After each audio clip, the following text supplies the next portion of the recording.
ठीक है, बिस्मिल्लाहिर्रहमानिर्रहीम। अच्छा बच्चों, स्टार्ट करते हैं। देखो, लास्ट क्लास में हमने कुछ कॉन्सेप्ट्स पढ़े थे थ्री के, जिसमें हमने जनरल कॉन्सेप्ट्स देखे थे और आइजा 200 के कॉन्सेप्ट्स देखे थे, जो बेसिक कॉन्सेप्ट्स थे। अब यार आज की क्लास में ना कुछ हम पास पेपर्स देखेंगे और सारे पास पेपर्स ही करेंगे इंशाल्लाह आज की क्लास में। तो तुम लोगों के सामने मैंने ये प्रैक्टिस मटेरियल की शीट शेयर की है, तुम लोग देख सकते हो। और इसमें लेटेस्ट क्वेश्चंस हैं, इसमें कुछ पुराने क्वेश्चंस भी हैं, जो रिसेंट अटेम्प्ट्स के हैं वो भी हैं। तो इसको जरा अच्छा, ये जरा तुम लोग शीट देख लो, 4 से 5 पेजेस की है ये मेरा प्रैक्टिस मटेरियल। अच्छा, इसमें से कुछ क्वेश्चंस ऐसे हैं जो बिल्कुल बेसिक्स हैं, यानी मतलब ये कि तुमसे डेफिनेशंस पूछ ली हैं, तुमसे कैरेक्टरिस्टिक्स पूछ ली हैं। तो बेसिक क्वेश्चंस जो है ना, मेरा उन पे फोकस नहीं होगा ज्यादा। मेरा ज्यादा फोकस उन क्वेश्चंस पे होगा जो कॉन्सेप्ट की फॉर्म में आते हैं, यानी पूरा सिनेरियो देते हैं और तुमसे सिनेरियो से पूछते हैं कि बताओ इसमें कॉन्सेप्ट की इम्प्लीकेशन क्या है, और तुमसे रीजनिंग करवाते हैं। तो उन क्वेश्चंस पे मेरा फोकस ज्यादा होगा। अच्छा, मेरी अप्रोच मैं पहले भी बता चुका था कि मैं रट्टा बेस्ड अप्रोच को बिल्कुल भी पसंद नहीं करता हूँ। तो मेरी कॉन्सेप्ट बेस्ड अप्रोच होगी, मैं कीवर्ड्स को यूज करूंगा, मैं क्वेश्चन तुम लोगों को पढ़ने को दूंगा, मैं बेसिकली क्वेश्चन को रीड आउट करूंगा और तुम लोगों से पूछूंगा। चैट पे तुम लोग कंफर्म करोगे सर ये इस क्वेश्चन में जो है ना ये सिनेरियो लग रहा है। तो इस तरीके से हमारी प्रैक्टिस होगी तमाम जितने भी हमारे टॉपिक्स हैं। ठीक है, तो स्टार्ट करते हैं। अच्छा देखो, एक बात याद रखना, कोई भी क्वेश्चन स्टार्ट करने से पहले आप सबसे पहले क्वेश्चन, फॉर एग्जांपल ऑटम 19 का फर्स्ट करो, ये क्वेश्चन है तुम्हारे सामने आता है। ठीक है सर, सबसे पहले तो आप ये देखेंगे कि सर ये कितने मार्क्स का है। सबसे पहले आपने ये देखना है कि कितने मार्क्स का है। सर ये देख लिया। सर उसके बाद क्या देखना है? सर उसके बाद ये देखना है कि क्वेश्चन की रिक्वायरमेंट क्या है। सबसे पहले आप क्वेश्चन की रिक्वायरमेंट पढ़ लें। सर इससे क्या होगा? इससे सर बहुत फायदा होगा। पहले आप क्वेश्चन की रिक्वायरमेंट पढ़ लें। तो क्वेश्चन की रिक्वायरमेंट ये कह रही है कि briefly respond to the inquiry of Aslam. अच्छा, कोई इंक्वायरी हुई है इस क्वेश्चन के अंदर, उसमें रिस्पॉन्ड करना है, यानी कि मैंने कुछ रिस्पॉन्ड करना है जो ऊपर सिनेरियो है। सर मैंने ये देख लिया कि 3 मार्क्स का क्वेश्चन है, 3 मार्क्स का क्वेश्चन है, तो इसका मतलब ये है कि मुझे मैक्सिमम जो इस क्वेश्चन में सोचने के साथ साथ लिखने में जो टाइम लगाना है, मैक्सिमम 5 मिनट्स लगाने हैं। सर 5 मिनट्स कैसे? सर मैंने आपको बताया था, बहुत आसान है। सर हर एक मार्क्स के लिए आपके पास जो है 1.8 मिनट्स हैं, तो बस इसी से लगा लें, और उससे अगर थोड़ा सा कम रखें तो ज्यादा अच्छा है। ठीक है, 1.8 मिनट्स हैं आपके पास हर एक मार्क के लिए। तो आप अंदाजा लगा रहे हैं, अगर 3 मार्क का क्वेश्चन है तो बहुत हो गया, बहुत हो गया तो 5-5.5 मिनट होंगे, इससे ज्यादा नहीं होंगे। सर ठीक है। सर हमने ये देख लिया कि मार्क्स कितने हैं, सर हमने ये देख लिया कि लिखा क्या। अब सर हम क्वेश्चन पढ़ेंगे। अच्छा सर, जब हम क्वेश्चन पढ़ेंगे ना, तो हम कोशिश ये करेंगे कि हम क्वेश्चन में जो चीज पूछी जा रही है, या जो चीज आपको क्लिक करती है, आप उसको हाईलाइट कर लें ताकि आप वो कीवर्ड रिटेन रखें। अब जैसे फॉर एग्जांपल मैं आपके सामने क्वेश्चन रीड कर रहा हूँ। क्वेश्चन है ऑटम 19 का क्वेश्चन नंबर 2। सर ये रिसेंट अटेम्प्ट में आया है, और जो बिल्कुल रिसेंट अटेम्प्ट थी मार्च 20 की, उसमें जनरल कॉन्सेप्ट से कोई भी क्वेश्चन नहीं आया था। अच्छा सर, होता क्या है सर, क्वेश्चन रीड करने से पहले आप, अगर आपको पता हो, बल्कि मैं आपको दिखा भी देता हूँ, आप जरा देखें। मैंने पास पेपर्स की एक एनालिसिस की थी, जो आप लोगों के पास होगी, पास पेपर एनालिसिस। सर ये रही। सर इसमें आप ये देख सकते हैं कि जो जनरल कॉन्सेप्ट्स का एरिया है ना, जिसमें ऑब्जेक्टिव्स और जनरल कॉन्सेप्ट्स हैं, सर ये एवरेज जो है ना हर अटेम्प्ट में 5 नंबर का तो सर कम से कम आता ही आता है। तो सर इसका मतलब ये, और सर अगर आप देखें जो रिसेंट अटेम्प्ट थी, यानी लास्ट से लास्ट अटेम्प्ट वाली थी, उसमें 10 नंबर के क्वेश्चन आए थे इस अटेम्प्ट से। सर इसका मतलब ये है कि एग्जामिनर जो है पूछने पे आए तो 10 नंबर तक का भी पूछ सकता है इस एरिया से, और कम से कम 5 नंबर का तो वो पूछता ही है। तो सर इसका मतलब ये है कि अब तक हमने जो पढ़ा है ना, अब तक जो हमने पढ़ा है, उसमें हमने 5% की एटलीस्ट पेपर की कवरेज कर ली है। 5 नंबर्स जो है ना अच्छे खासे हैं। अगर 4 क्लासों में अगर आपने 5 नंबर्स तक की पढ़ाई कर ली है और आप 100 में से 5 नंबर स्कोर कर रहे हैं, तो बहुत अच्छे नंबर हैं, और मैक्सिमम 10 तक जा सकते हैं। तो सर आपको ये पता लग गया इसकी वेटेज कितनी है इस एरिया की, जो कि ग्रेड ए में है। इस एरिया की वेटेज आपको पता लग गई। सर क्वेश्चन पे आ जाए दोबारा। सर क्वेश्चन पढ़ लेते हैं। सर क्वेश्चन कह रहा है, Aslam is a junior member of your audit team. अच्छा, कोई आपकी ऑडिट टीम है, असलम जो है आपकी जूनियर मेंबर है, यानी आप भी टीम का हिस्सा है। सर आगे चलें। During an informal discussion with your team members, कोई इनफॉर्मल डिस्कशन हो रही थी तुम लोगों के दरमियान, Aslam has inquired you, Aslam ने तुमसे पूछा about the reason of emphasising on professional scepticism when honesty and integrity of the management is not questionable based on prior experience. अच्छा, असलम जो है ना तुम्हारी टीम का एक जूनियर मेंबर है, वो तुमसे इनफॉर्मल डिस्कशन में, तुम लोगों तो ऑब्वियसली तुम लोग सीनियर हो, तुमसे असलम पूछ रहा है कि सर ये बताएं कि जब मैं ये बात समझता हूँ कि क्लाइंट मेरा ऑनेस्ट है और उसके पास इंटीग्रिटी है, तब भी मुझे प्रोफेशनल स्केप्टिसिज्म पे इतना एम्फसाइज करने की क्या जरूरत है। सर ये आपको याद आ रहा होगा, ये इस तरह का कुछ मैंने आपको बताया था जब आपने प्रोफेशनल स्केप्टिसिज्म पढ़ा था और उसमें देखा था कि नीड क्या है, आपने नीड क्यों मेंटेन करनी है टू रिमेन प्रोफेशनली स्केप्टिकल। तो सर इसमें मैंने आपको कुछ कीवर्ड्स हाईलाइट किए थे। सलमान आप अटेंड कर रहे हैं, आप बताएं इसमें क्या कीवर्ड्स थे, आप सिनेरियो तो समझ गए ना, चैट पे आप कंफर्म कर सकते हैं। सर इसमें कीवर्ड्स थे, देखो ऑडिटर का मैंने तुम लोगों को वर्ड बताया था सर, कीवर्ड जो है ना इस सिनेरियो में जो आपको याद रहने चाहिए सर, ऑडिटर का जो बिलीव था, belief, believe that a belief of auditor that the client has honest and has integrity doesn't relieve him such a belief। मैंने तुमसे बताया था कि वो बिलीव ऑडिटर का क्लाइंट उसका ऑनेस्ट है या उसके पास इंटीग्रिटी है, उसको रिलीफ नहीं मिलती इस बात से, doesn't relieve the auditor of his responsibility to maintain professional skepticism। Sir ये दो कीवर्ड हैं बस, इस पूरे 3 नंबर के अंदर आपने ये बात लिखनी है। बिलीफ, ऑडिटर का ये बिलीफ कि उसका क्लाइंट ऑनेस्ट है या उसके पास इंटीग्रिटी है based on his past experience doesn't relieve the auditor of his responsibility of maintaining professional skepticism। Sir आपने ये 2 लाइनें लिखनी है इस 3 नंबर के लिए, ये 2 लाइनें लिखनी है और थोड़ा सा उसको मजीद एक्सप्लेन कर देना है। अच्छा सर, कभी ऐसा आ जाए कि सर आपने स्टैंडर्ड की लाइनें तो लिख दी, आपको कीवर्ड्स रिटेन थे, लेकिन आपको लग रहा है कि आप पूरी लाइनें नहीं लिख पा रहे। फॉर एग्जाम्पल अगर ये 3 मार्क्स का क्वेश्चन है, 3 मार्क्स का क्वेश्चन है, तो यार मैंने आपको बताया था हर एक मार्क के लिए ना आपने कम से कम हर एक मार्क के लिए कम से कम आपने 2 से 3 लाइनें लिखनी है, ठीक है। और हर लाइन में मैंने तुमसे बताया था कम से कम 7 वर्ड्स होने चाहिए। तो यार इसको जो है ना, इसको फिर तुम्हें खींचना होगा, इस बात को थोड़ा सा मजीद एक्सप्लेन करना होगा। तुमने लॉ तो लिख दिया, तुमने स्टैंडर्ड तो लिख दिया, तुमने गाइडलाइन तो लिख दी, ठीक है, तुम्हें बेसिकली रूल पता है कि पीछे क्या हो रहा है, लेकिन थोड़ा सा उसको इलेबोरेट भी करना होगा। अब देखो मैं अगर इस स्टेज पे तुम लोगों को सेंटेंसेस लिखवाना सिखा दूं तो ये तुम लोगों के साथ ज्यादती होगी, ठीक है ना। ये तुम लोगों ने खुद लिखना है, तुम लोगों को कीवर्ड्स पता है और तुम लोग नंबर भी देख रहे हो यार 3 नंबर का कीवर्ड तो सर ने बता दिए कि बिलीफ, क्या बिलीफ, अब जरा बिलीफ को एक्सप्लेन कर दोगे। देखो अगर मैं तुम्हारी जगह बैठा हूं ना तो मैं इन 2 वर्ड्स को इन 3 नंबरों में कैसे खींचूंगा। मैं कहूंगा बिलीफ कौन सा, बिलीफ ऑफ मैनेजमेंट, वही बात रिपीट करूंगा, that the client is honest and has integrity based on his past experience doesn't relieve him, doesn't relieve me, doesn't relieve the auditor of his responsibility of maintaining professional skepticism। क्यों, why, अब इसकी reason में आप ये लिख सकते हैं कि देखिए क्लाइंट जो है आपका कभी भी कोई पॉसिबल मिस स्टेटमेंट कर सकता है। अगर आप ये बात समझ के बैठ जाएंगे कि क्लाइंट जो है वो क्योंकि ऑनेस्ट और इंटीग्रिटी है तो ऐसा नहीं करेगा, तो ये आपकी अजम्पशन गलत होगी, इनअप्रोप्रिएट आपकी एक अजम्पशन होगी और इसमें आपका ओपिनियन गलत हो जाएगा। आप देखो ये बातें लिख सकते हो, इसमें आपने मेन सेंटेंस लिख दिया, मेन जुमले, मेन कीवर्ड लिख दिए, उसके बाद एक्सप्लेन करने के लिए मजीद चीजें लिख सकते हो। इससे तुम्हारा एग्जामिनर में इंप्रेशन जाएगा कि नहीं बच्चे ने सिर्फ रटा नहीं है, बच्चे ने समझा भी है, ठीक है सर। आगे बढ़े। अच्छा मैं तुम लोगों ने इसके आंसर दूंगा, मैं तुम लोगों को इसके आंसर दूंगा। अभी जो है, अभी जो सिर्फ करवाने का, एक्सरसाइज करवाने का मकसद ये है कि मैंने आपको बता दिया, अब आप ये क्वेश्चन खुद अटेम्प्ट करेंगे। मैं तुम लोगों को बताऊंगा इसमें से कौन कौन से क्वेश्चन जो बेसिक कॉन्सेप्ट है ना, डेफिनेशन वाले, थ्योरी वाले, सीधे सीधे, वो मैं नहीं कराऊंगा, मैं तुम लोगों को कराऊंगा आजकल के रिसेंट ट्रेंड के हिसाब से, जिस तरह से एग्जाम में क्वेश्चन आते हैं कि वो तुम्हें सिनेरियो बना के देता है और पीछे जो अंडरलाइन कॉन्सेप्ट होता है वो तुम लोगों से पूछता है, ठीक है सलमान। चलो आगे चलते हैं सर। इसी अटेम्प्ट में क्वेश्चन नंबर 3 भी आया, यानी 5 से 5 वाली। सर इसमें क्या पूछता है, सर पहले तो देख लें सर, ये 7 नंबर का है।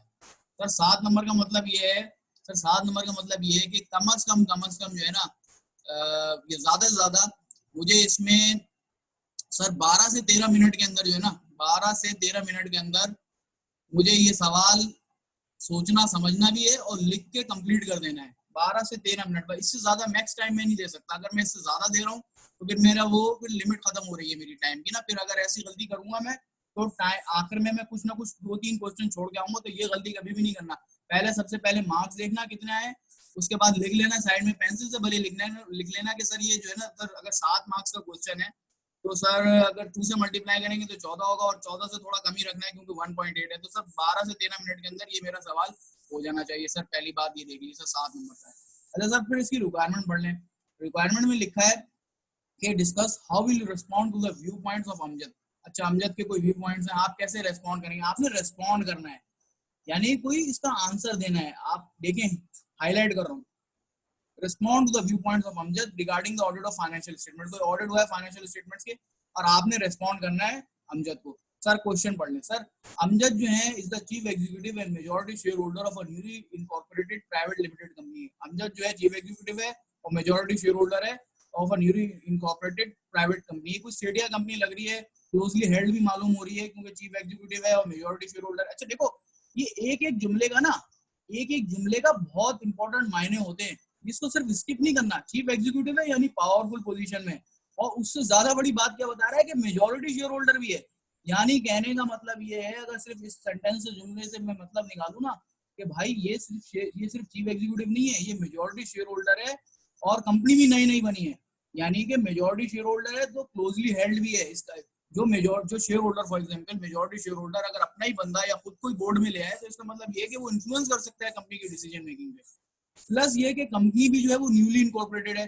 सर न्यूली इनकॉर्पोरेटेड कंपनीज में यूजुअली ये होता है कि जो नई कंपनीज होती है ना उनमें सिस्टम्स इतने अच्छे डिजाइन नहीं होते। अच्छा सर ये बात आप अभी हमें क्यों बता रहे हैं? अभी तो हमने सिस्टम्स को सही तरीके से समझा नहीं। सर देखें ये बात आपको पता तो लगनी है किसी ना किसी स्टेज पे। जब भी कोई नई कंपनी स्टैब्लिश होती है, भले बड़े किसी बड़े ग्रुप की क्यों ना, उसमें सिस्टम जो है ना वो डिजाइन किए जा रहे होते हैं, सिस्टम्स को एनहांस किया जा रहा होता है और उसमें एरर के और फ्रॉड के चांसेस ज्यादा होते हैं। बस ये चीज बताने की थी। सर आगे बढ़े। He has offered your firm to be the first external auditor of the company. Obviously तुम ऑडिटर हो, ठीक है, और तुम्हारी फर्म को जो है उसने ऑफर किया है to be the first external auditor of the company। यहाँ तक तो कोई ऐसी बात मुश्किल नहीं। आगे बढ़े। Sir during a meeting he was of the viewpoint that statutory audits की कोई तुमसे मीटिंग हुई, he was of the viewpoint that statutory audit exists because it has been legally mandated। देखो इसकी तुमसे मीटिंग होती है क्लाइंट की, ऑब्वियसली आपकी जब भी आप एंगेज करने जा रहे होते हैं तो क्लाइंट आपसे मीटिंग्स करता है, एकदम ऐसे नहीं आ जाता कि ऑफर लेके आ जाता है, पहले आपकी मीटिंग्स होती है। जब आपकी मीटिंग हुई अमजद से तो वो ये कहने लगा यार ऑडिट तो इसीलिए होता है कि लीगल इसकी ड्यूटी है, लीगली मैंडेटेड हुआ है कंपनीज के ऊपर। चलो यहाँ तक बात इसकी समझ में आ रही है। And it does not add value to the company. अब ये बात सुन के ना ऑडिटर के कान खड़े हो जाने चाहिए। एक तो अमजद ये पहले कह रहा है कि सर लीगली मैंडेटेड है, यहाँ तक तो बात सही है। And it does not add value to the company, does not add value to the business. Amjad ये कह रहा है कि यार ऑडिट तो जबरदस्ती का है, लीगली मैंडेटेड है और इसकी कोई जरूरत नहीं है, तो कोई वैल्यू एड करता नहीं है। ऑडिटर के कान खड़े हो गए बात सुन के। However he believes that the audit helps in finding all major frauds within the company. Sir इस पूरे जो 4-5 लाइनें हैं ना, इसमें 2 मसले हैं। बता सकता है कोई मुझे? पढ़ लो यार ये क्वेश्चन जरा, फिर बताओ मुझे जरा।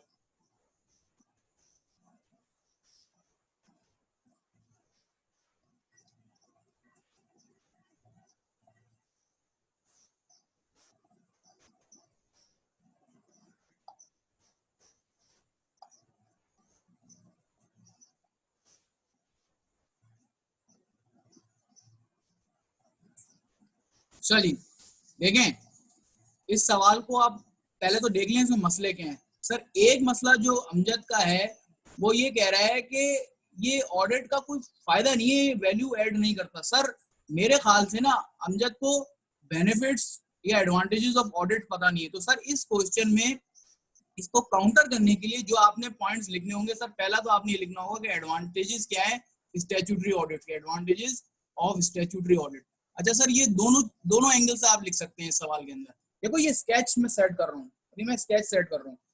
मैंने लिखा कि अमजद को ये बताने के लिए कि ऐसा नहीं है कि ऑडिट कोई वैल्यू ऐड नहीं करता, मैं उसको एडवांटेजेस बताऊंगा स्टैट्यूटरी ऑडिट के। सर ये दोनों एंगल से बता देंगे, कंपनी के एंगल से भी बता देंगे कि कंपनी को फॉर एग्जांपल लोन लेने में आसानी होती है, कंपनी की नेगोशिएशन अच्छी हो जाती है, कंपनी के हवाले से कोई एक्विजिशन का डिसीजन लेना चाहे तो वो ले सकता है। और सर शेयर होल्डर के हवाले से भी सर दोनों के एंगल से आपने इसके एडवांटेजेस बताने हैं। सर एक बात ये किसको काउंटर करने के लिए? सर इस बात को अमजद की के वो ये कह रहा है कि does not add value to the business. Sir इसको आप समझ लें अगर 7 मार्क्स का क्वेश्चन है ना तो सर इसके समझ लें 3.5 या 4 3 के लगा लें तो इसके लिए आपने पहली वाली बात कि does not add value to the business, इसके लिए कम से कम आपने जो है ना, इसके आप समझ लें 3 मार्क्स तो होंगे कम से कम, 3 से लेके 4 तक एग्जामिनर तुम्हारा जो है ना advantages of audit, merits of audit लिखने पे तुम्हें दे देगा। सर दूसरा पार्ट इसका, however आगे क्या कहता है, he believes that audit helps in finding all major frauds within the company। Sir यहाँ भी अमजद की कुछ मिसकॉन्सेप्शन है, यहाँ भी अमजद की कुछ मिसकॉन्सेप्शन है, कुछ गलत बातें लेके बैठा हुआ है। सर आपको याद आ रहा होगा कि मैंने आपको एक कॉन्सेप्ट बताया था एक्सपेक्टेशन गैप का, याद आ रहा है सर? सर ये बेसिकली वही सिनेरियो है कि एक तरफ तो वो गलत उम्मीद लगा के बैठा हुआ है कि ऑडिट जो है वो तमाम फ्रॉड्स हेल्प करने में, ऑल मेजर फ्रॉड्स हेल्प करने में ऑडिटर जो है वो कंपनी की हेल्प करता है, जबकि ऑडिटर ये काम नहीं करता। ऑडिटर तो ओपिनियन एक्सप्रेस करता है फाइनेंशियल स्टेटमेंट्स पे। सर ये क्या है, ये बेसिकली अमजद का एक्सपेक्टेशन गैप है। तो पहले तो आप ये बताएंगे कि ये बेसिकली मिस्टर अमजद का एक्सपेक्टेशन गैप है कि वो ये समझ के बैठा हुआ है कि ऑडिटर जो है वो हेल्प करता है in finding all major frauds, although ये उसकी ऑडिटर की लीगल रिस्पॉन्सिबिलिटी नहीं है। और जब तुम आइजा 240 पढ़ोगे ना, तो वहां तो ये तक लिखा हुआ है कि इवन दो कि ऑडिटर की रिस्पॉन्सिबिलिटी नहीं है कि वो मेजर फ्रॉड फाइंड करे, ऑडिटर इस बात के लिए भी रिस्पॉन्सिबल नहीं है कि वो लीगल डिटर्मिनेशन भी कर दे कि हाँ फ्रॉड हुआ था नहीं हुआ था, सिर्फ एक राय भी नहीं दे सकता ऑडिटर अपनी राय भी नहीं दे सकता कि हाँ फ्रॉड हुआ है या नहीं हुआ। तो लीगल डिटर्मिनेशन भी और फ्रॉड भी ऑडिटर नहीं बता सकता। ऑडिटर का काम सिर्फ फाइनेंशियल स्टेटमेंट की फिगर्स पे ओपिनियन देना है। सर आप यहाँ क्या लिखेंगे, आप सर यहाँ पे थोड़ा सा बताएंगे कि अमजद साहब का एक्सपेक्टेशन गैप है, ऐसा नहीं होता, ऑडिटर जो है वो हेल्प नहीं करता, वो इस पर्पस से, इस ऑब्जेक्टिव के तहत वो ऑडिट नहीं करता कि वो फ्रॉड को पकड़ने में हेल्प करेगा कंपनी के, वो इस ऑब्जेक्टिव के साथ हेल्प ऑडिट करता है कि उसने ओपिनियन एक्सप्रेस करना है फाइनेंशियल स्टेटमेंट्स के ऊपर। सर इतनी बातें आप लिख लेंगे ना, यानी आपने एक्सपेक्टेशन गैप बता दिया, फिर आपने ऑडिटर का ऑब्जेक्टिव बता दिया, जो ओरिजिनल ऑब्जेक्टिव है ऑडिटर का वो बता दिया। सर इतनी बातें आप लिखेंगे। सर एक बात आपने लिख दी एडवांटेजेस की, एडवांटेजेस ऑफ स्टैट्यूटरी ऑडिट, इसको आंसर करने के लिए। सर दूसरी बात आपने लिख दी एक्सपेक्टेशन गैप के बारे में बताया कि क्या एक्सपेक्टेशन गैप है पूरे सिनेरियो में। तीसरी बात आपने लिख दी ऑब्जेक्टिव ऑफ ऑडिट, असल ऑब्जेक्टिव ऑफ ऑडिट क्या है। सर इतनी आप बात लिख देंगे ना, आपका एग्जामिनर कम से कम आपको 6 मार्क्स तो देगा इसके अंदर। अच्छा ये एक बात याद रखना भाई, फुल मार्क्स नहीं मिलते हैं। मैं अगर तुमसे ये कह दूं कि यार ये पूरे लिख के आ जाओ, अगर ये तुम पूरा लिख के आओगे ना, सही लिख के आओगे, तो बहुत हो गया 5 से 6 मार्क्स देगा तुम्हें एग्जामिनर। 100% कभी भी तुम्हारा एग्जामिनर मार्क्स नहीं देगा। तुम्हें पता है जो बच्चे मेरिट सर्टिफिकेट या गोल्ड मेडल हासिल करते हैं, फॉर एग्जाम्पल 100 मार्क्स का पेपर है ना, तो आपको पता होना चाहिए जो मेजोरिटी बच्चा पास हो रहा होता है ना, वो 50s से लेके 60s के स्लैब में पास हो रहा होता है, और आपका मेरिट सर्टिफिकेट जो है ना वो 60 प्लस पे आता है, मेरिट सर्टिफिकेट या तुम्हारा फॉर एग्जांपल गोल्ड मेडल। और बहुत हार्डली कोई बच्चा है जो 70s में स्कोर करता है, कोई बच्चा, कोई मेरिट होल्डर कोई 70s में स्कोर कर ले, प्रोफेशनल एग्जामिनेशन है, 100% मार्क्स नहीं मिलते। ठीक है बच्चों, चलो आगे चलते हैं। कोई क्वेश्चन है चैट पे पूछ लो। सर एक बच्चे का क्वेश्चन है, हाँ इसमें एक्सपेक्टेशन वाली गैप की बात करोगे ना यार, ये अमजद गलत फहमी लेके बैठा हुआ है। अगर तुम मेरे एक्सपेक्टेशन गैप के नोट देखो, वहाँ लिखा हुआ है ना कि ये अगर शेयर होल्डर ये समझ ले कि ऑडिटर जो है फ्रॉड और ऑर्डर पकड़ता है, ये उसकी रिस्पॉन्सिबिलिटी है, ये रिस्पॉन्सिबिलिटी मैनेजमेंट की है, ये ऑडिटर की रिस्पॉन्सिबिलिटी थोड़ी, ये तो एक्सपेक्टेशन गैप है ना अमजद का, इसको बताना है ये। हाँ ऑडिट का ऑब्जेक्टिव भी लिखोगे भाई तुम, ऑडिट का ऑब्जेक्टिव पता होना चाहिए ना शेयर होल्डर को। देखो चीफ एग्जीक्यूटिव के साथ साथ अमजद शेयर होल्डर भी है, तो उसका एक्सपेक्टेशन गैप उसको पता ही नहीं ऑडिटर की रिस्पॉन्सिबिलिटी क्या है। और 7 मार्क्स का क्वेश्चन है तो कुछ ना कुछ तो लिखोगे ना, यस और नो में तो जवाब करके नहीं आओगे। ठीक है, बड़ा क्वेश्चन है। अच्छा मैं अगर तुम लोगों को पास एग्जामिनर की सोल्यूशन लेके बैठ जाऊं और मैं कहूँ नहीं यार इसने तो ये लिखा है इस तरह से कर लो, तो तुम लोग समझ ही नहीं पाओगे। मैं तुम लोगों को आसान तरीका बता रहा हूँ किसी भी इस तरह की सिनेरियो बेस्ड क्वेश्चन को सॉल्व करने का, कि आप उसमें से कीवर्ड देखें, आप देखें कि कौन सा कॉन्सेप्ट लग रहा है, आप जॉट डाउन कर ले, पेंसिल से लिख लें कि यार इसमें ना ये कॉन्सेप्ट लगना है, तो आप फ्रेम कर रहे हो अपने आंसर को, आपको लिखने में आसानी होगी। ठीक है, एक बात याद रखना कि जैसे फॉर एग्जांपल प्लानिंग पे तुम कितना टाइम दोगे, क्वेश्चन की प्लानिंग पे। फॉर एग्जांपल मैं अगर जैसे 7 मार्क्स के क्वेश्चन की बात करूं, तो मैंने तुमसे ये कहा कि 12 से 13 मिनट में इसका पूरा आंसर लिख लेना है तुमने। ठीक है, तो इसमें से 12 से 13 मिनट में तुम्हें हार्डली कितना टाइम लगा, 2 मिनट लगे तुम्हें प्लान करने में इसको। देखो अच्छी तरह अगर पहले प्लान कर लोगे ना, तो बाद में लिखने में प्रॉब्लम नहीं होगी। अगर तुम लिखना पहले शुरू कर दोगे तो फिर तुम सोचोगे कि यार ये मैंने गलत लिखा, फिर तुम कार्टून पेट करोगे, इस तरीके से तुम्हारा टाइम ज़ाया होगा, तुम्हारी प्रेजेंटेशन भी खराब होगी। ठीक है ना। तो हमेशा पहले प्लान करना, प्लानिंग करने के लिए तुम्हें बस पढ़ना है, कीवर्ड्स को हाईलाइट करना है, कॉन्सेप्ट रिमाइंड करने हैं। प्लानिंग करने से तुम्हें क्वेश्चन को फ्रेम करने में बहुत आसानी होगी और ड्राफ्टिंग हमारी इजी हो जाएगी। अच्छा सर, आप अभी हमसे ड्राफ्टिंग क्यों नहीं करवा रहे? सर वो तो आपको होमवर्क है, आपने कॉन्सेप्ट समझ लिया, पास पेपर देख लिया, अब आपके ऊपर है कि सर आप हम मुझे इसके आंसर लिख के भेजें, मैं आपके आंसर चेक करूंगा। मैं अगर यहाँ पे बैठ के आंसर लिखने बैठ जाऊँ तो फायदा नहीं है यार। तुम लोग वो स्टूडेंट नहीं हो कि इंग्लिश लैंग्वेज तुम लोगों को लिखना सिखाई जाए या सेंटेंस लिखना सिखाया जाए।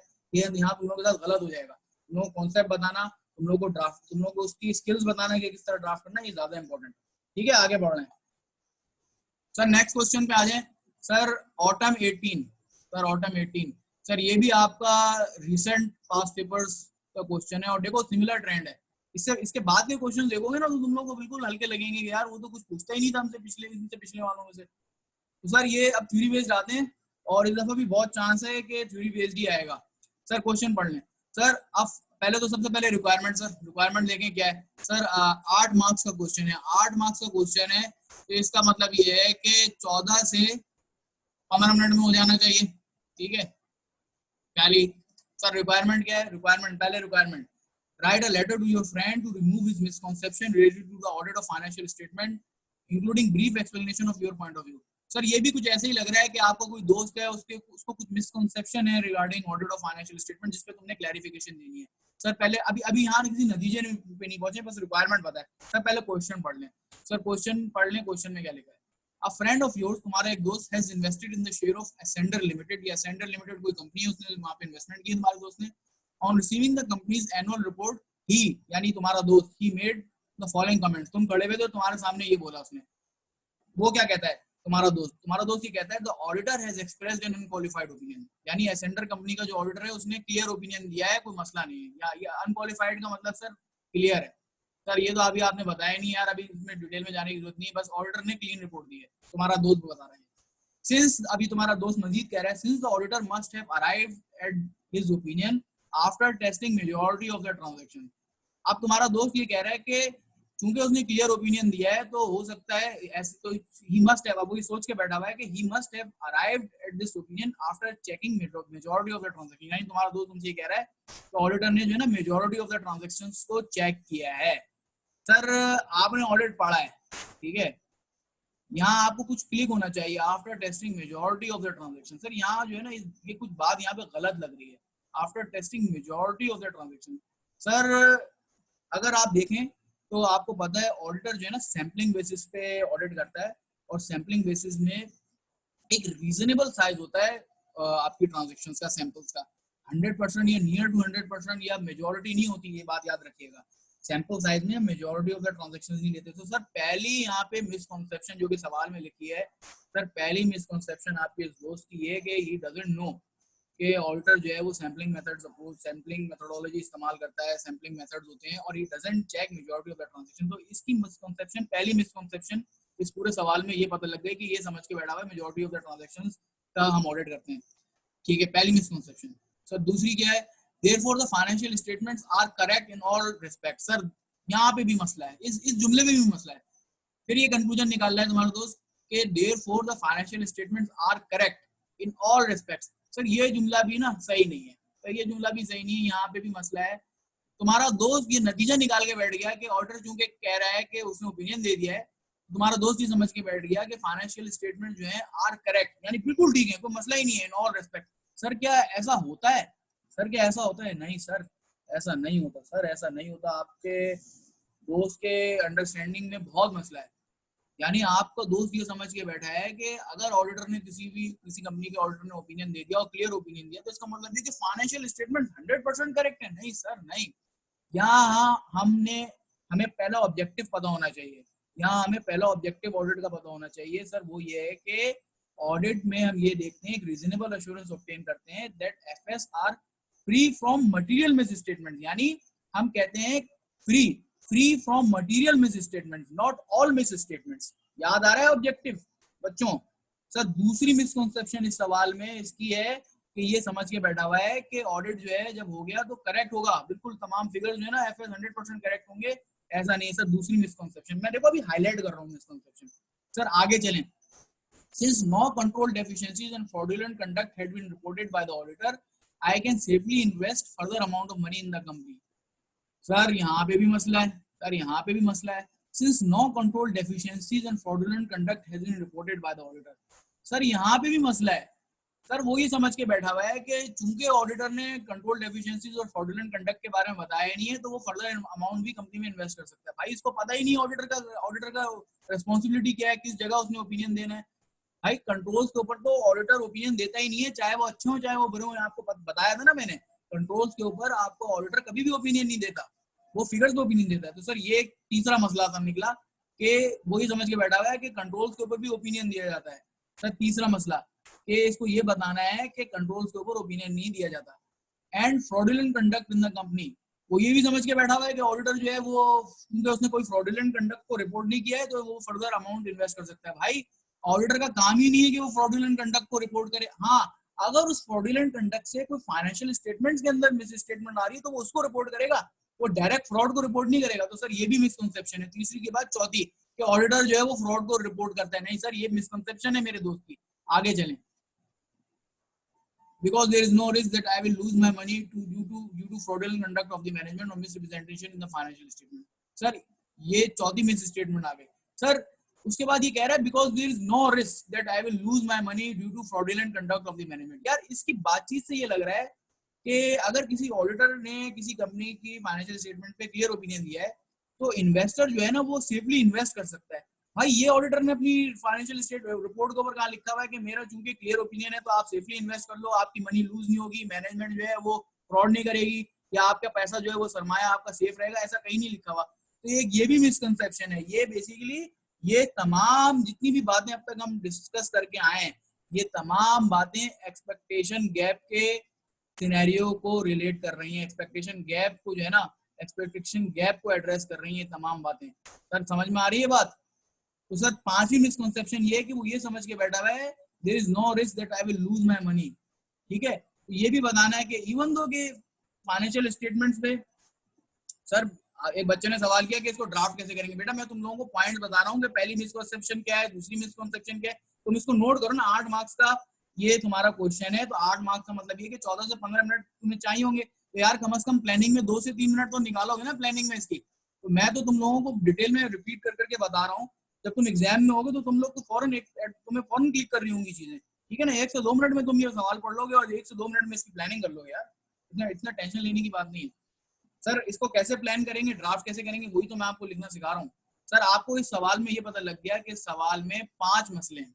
ठीक है, इस सवाल में 5 मसले हैं। आप सर एक दफा रिक्वायरमेंट दोबारा पढ़ लें। सर इसमें क्या लिखा है अब जरा देखिएगा।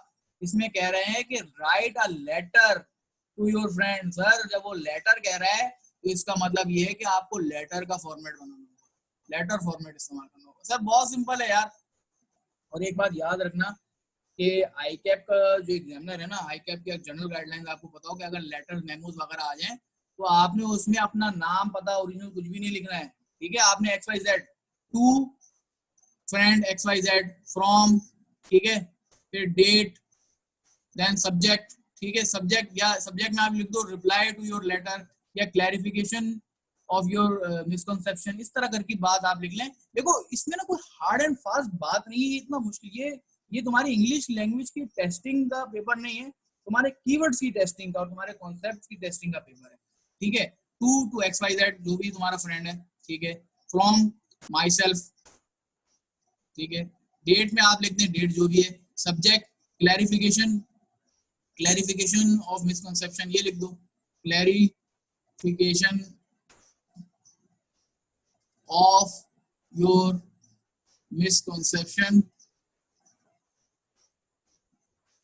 regarding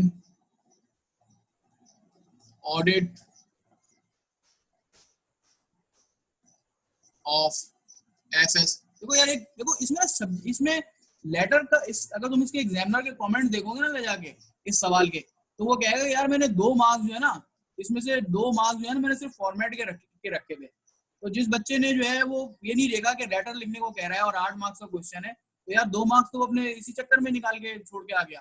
तो बड़ा जरा फॉर्मेट के हवाले से क्लियर रहना। हाँ अगर ये फॉर एग्जांपल क्वेश्चन 3 से 4 नंबर का होता तो फिर तुम्हें लेटर का फॉर्मेट बनाने की जरूरत नहीं थी। ठीक है, तो मैंने लिखा सब्जेक्ट में clarification of misconception regarding audit.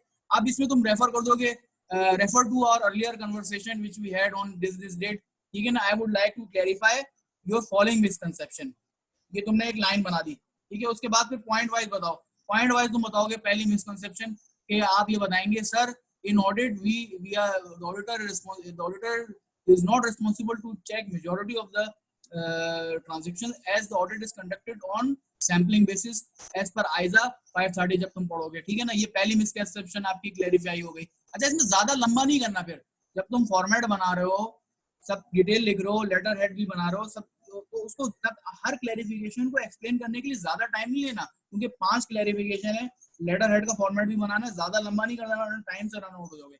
Sir पहली मिसकंसेप्शन आपने क्लैरिफाई कर दी। सर दूसरी मिसकंसेप्शन आपकी क्या थी? दूसरी मिसकंसेप्शन आपकी दोस्त की ये थी कि financial statements are correct in all material respect. इसमें आप बताएंगे, पहले वाले में तो आप बता देंगे कि सैम्पलिंग बेसिस पे होती है, मैं लिख देता हूँ सैम्पलिंग बेसिस पे करते हैं आप।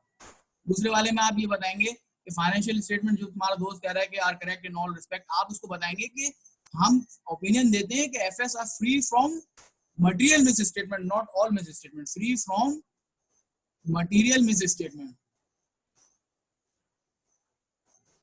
ठीक है ना। यानी इसका मतलब ये है कि एफएस में कंटेन इमटेरियल स्टेटमेंट,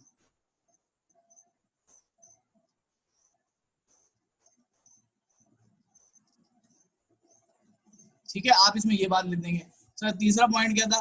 तो तीसरा पॉइंट ये था कि fraudulent conduct, no fraudulent conduct, तो आप ये कहेंगे auditor is not responsible for determining whether fraud has been conducted or not, no legal responsibility of, no legal responsibility of determining fraud, ये आप लिखेंगे। थोड़ा सा इसको मजीद एक्सप्लेन कर देंगे। सर चौथी बात आप क्या लिखेंगे?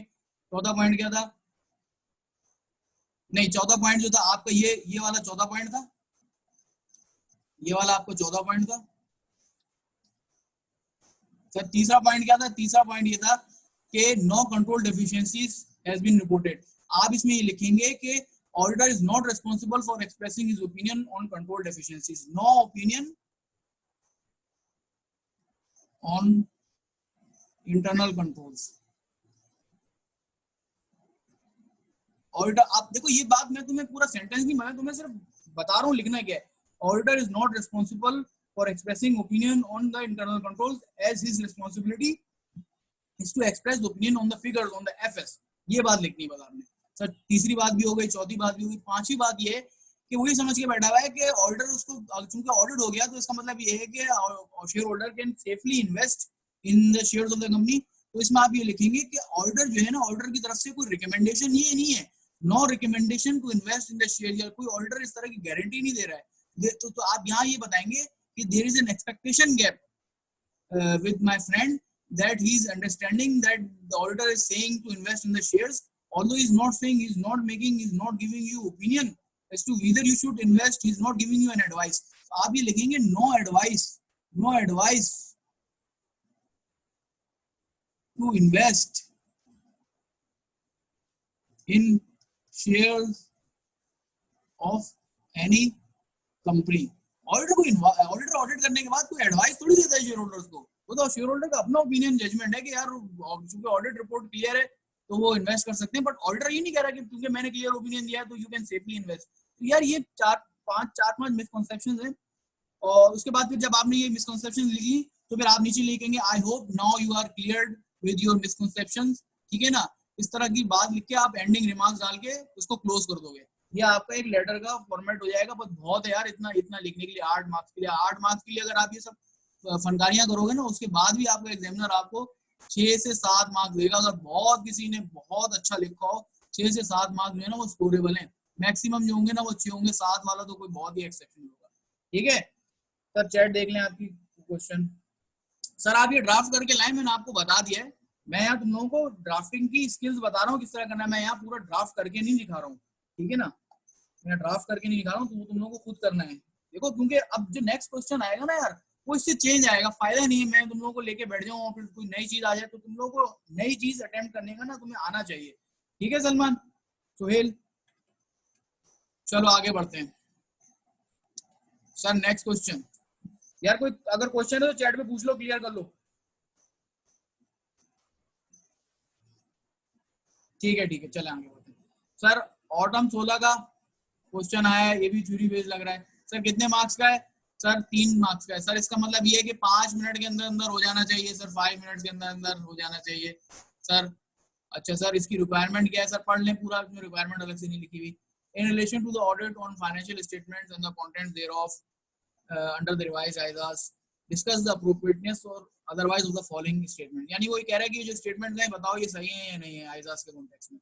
The management is only responsible for the preparation of financial statements in accordance with the applicable financial reporting framework, and for such controls as management determines are necessary to enable the preparation of financial statements that are free from material misstatement without due to fraud or error.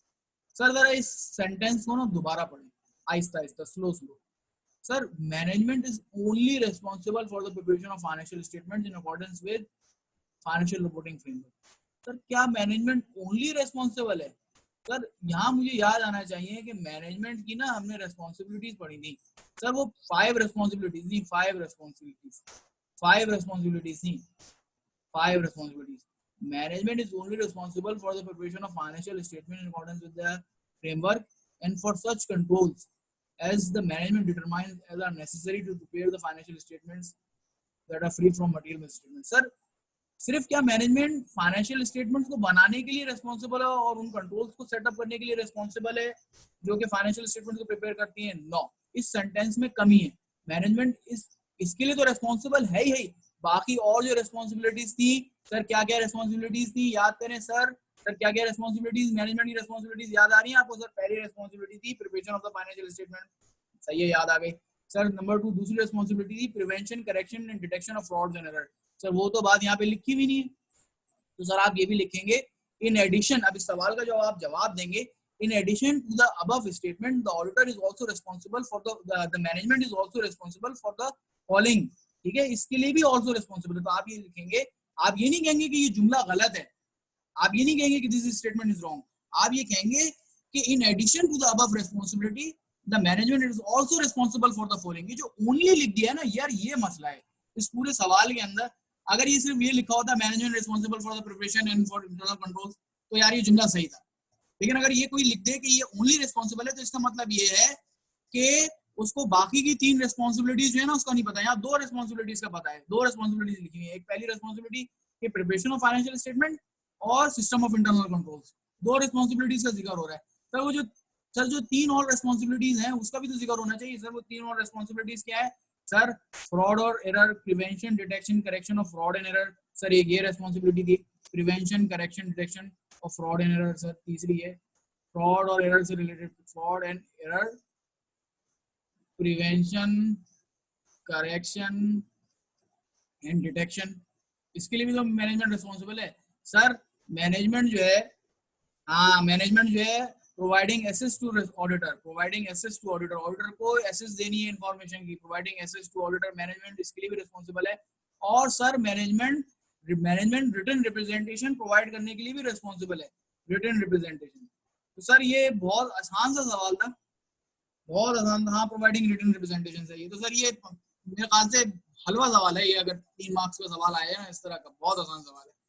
अच्छा पता है क्या हुआ होगा जब तुम exam, देखो examiner जो है ना तुम्हारा बड़ा स्टूडेंट की मतलब माइंडसेट को समझता है, और क्योंकि तुम नए स्टूडेंट हो, पहली दफा सब्जेक्ट पढ़ो, तो तुम लोग ये कहोगे पढ़ते हुए यार इस पहली दफा जब पढ़ोगे और कोई पढ़ के गया भी है, यार जुमले में तो कोई मसला नहीं है। तो बहुत से लोगों ने पता है क्या लिखा था, ये हाँ स्टेटमेंट सही है, उसमें कोई मसला ही नहीं है, अप्रोप्रिएट है स्टेटमेंट। देखो क्वेश्चन क्या पूछ रहा है, कह रहा है आप डिस्कस करें कि विदर इट इज अप्रोप्रिएट और नॉट। तो आप ये कहेंगे कि इस स्टेटमेंट में in addition to the above 2 responsibilities the following management is also responsible for the following additional responsibilities. यानी अगर सिंपल ये बात की जाए कि सिर्फ अगर ये सेंटेंस बोला जाए तो ये सेंटेंस अप्रोप्रिएट नहीं होगा, ठीक है। लेकिन आपने यस और नो में नहीं बताना है, आपने थोड़ा सा बताना है, क्लैरिफाई करना है, एकदम किसी कंक्लूजन पे आप नहीं पहुंच जाते हैं।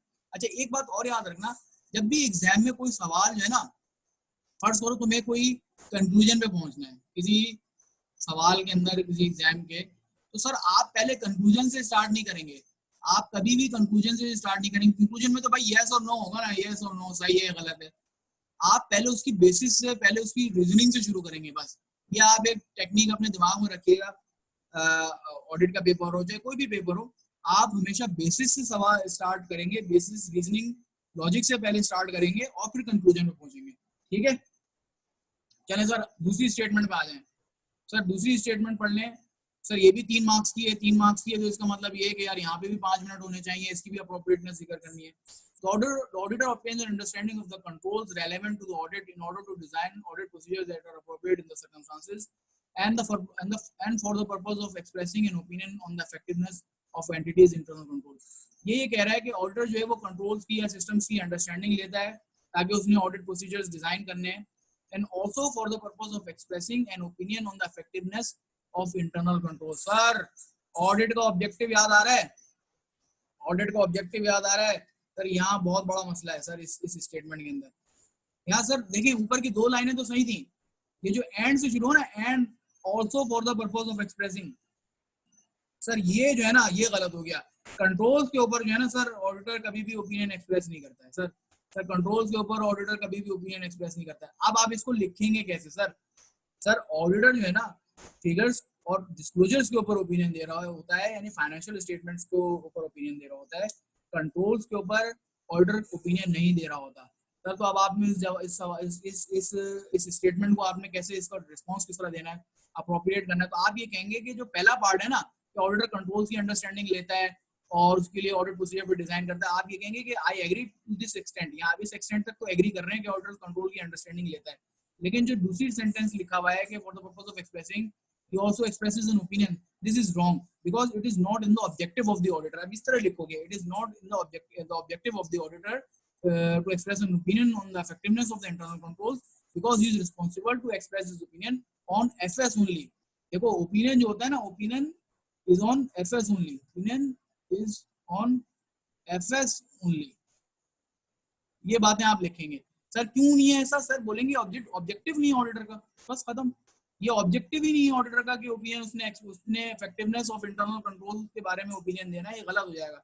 अच्छा सर बहुत ज्यादा अगर आप इस पे कहना चाहते हैं तो आप ये भी लिख सकते हैं कि अगर फॉर एग्जांपल उसको कोई डेफिशिएंसी कंट्रोल के अंदर मिलती है तो वो मैनेजमेंट को अलग से कम्युनिकेट कर देगा एज पर ISA 265 communicating deficiencies in internal control. अगर कोई स्टूडेंट बहुत ज्यादा लिखना चाह रहा है, ठीक है ना, क्योंकि यार 3 मार्क्स के क्वेश्चन, 3 मार्क्स का क्वेश्चन इतना ज्यादा नहीं है। देखो इंटरनल कंट्रोल की अगर कोई डेफिशिएंसी पता लगती है ना, ऑल्दो के ऑडिटर उस पर ओपिनियन नहीं दे रहा, तो वो इंटरनल कंट्रोल की डेफिशिएंसी भी ऑडिटर जो है वो शेयर होल्डर को कम्युनिकेट नहीं करेगा, वो मैनेजमेंट को कम्युनिकेट करेगा एज पर आइदर 260 वो तुम्हारे सिलेबस में नहीं है। ठीक है यार, इतनी बातें अगर तुम्हें पता लग जाए तो 3 मार्क्स के लिए तुम बहुत आसानी से लिख सकते हो। ठीक है, जरा क्लियर करो चैट पे।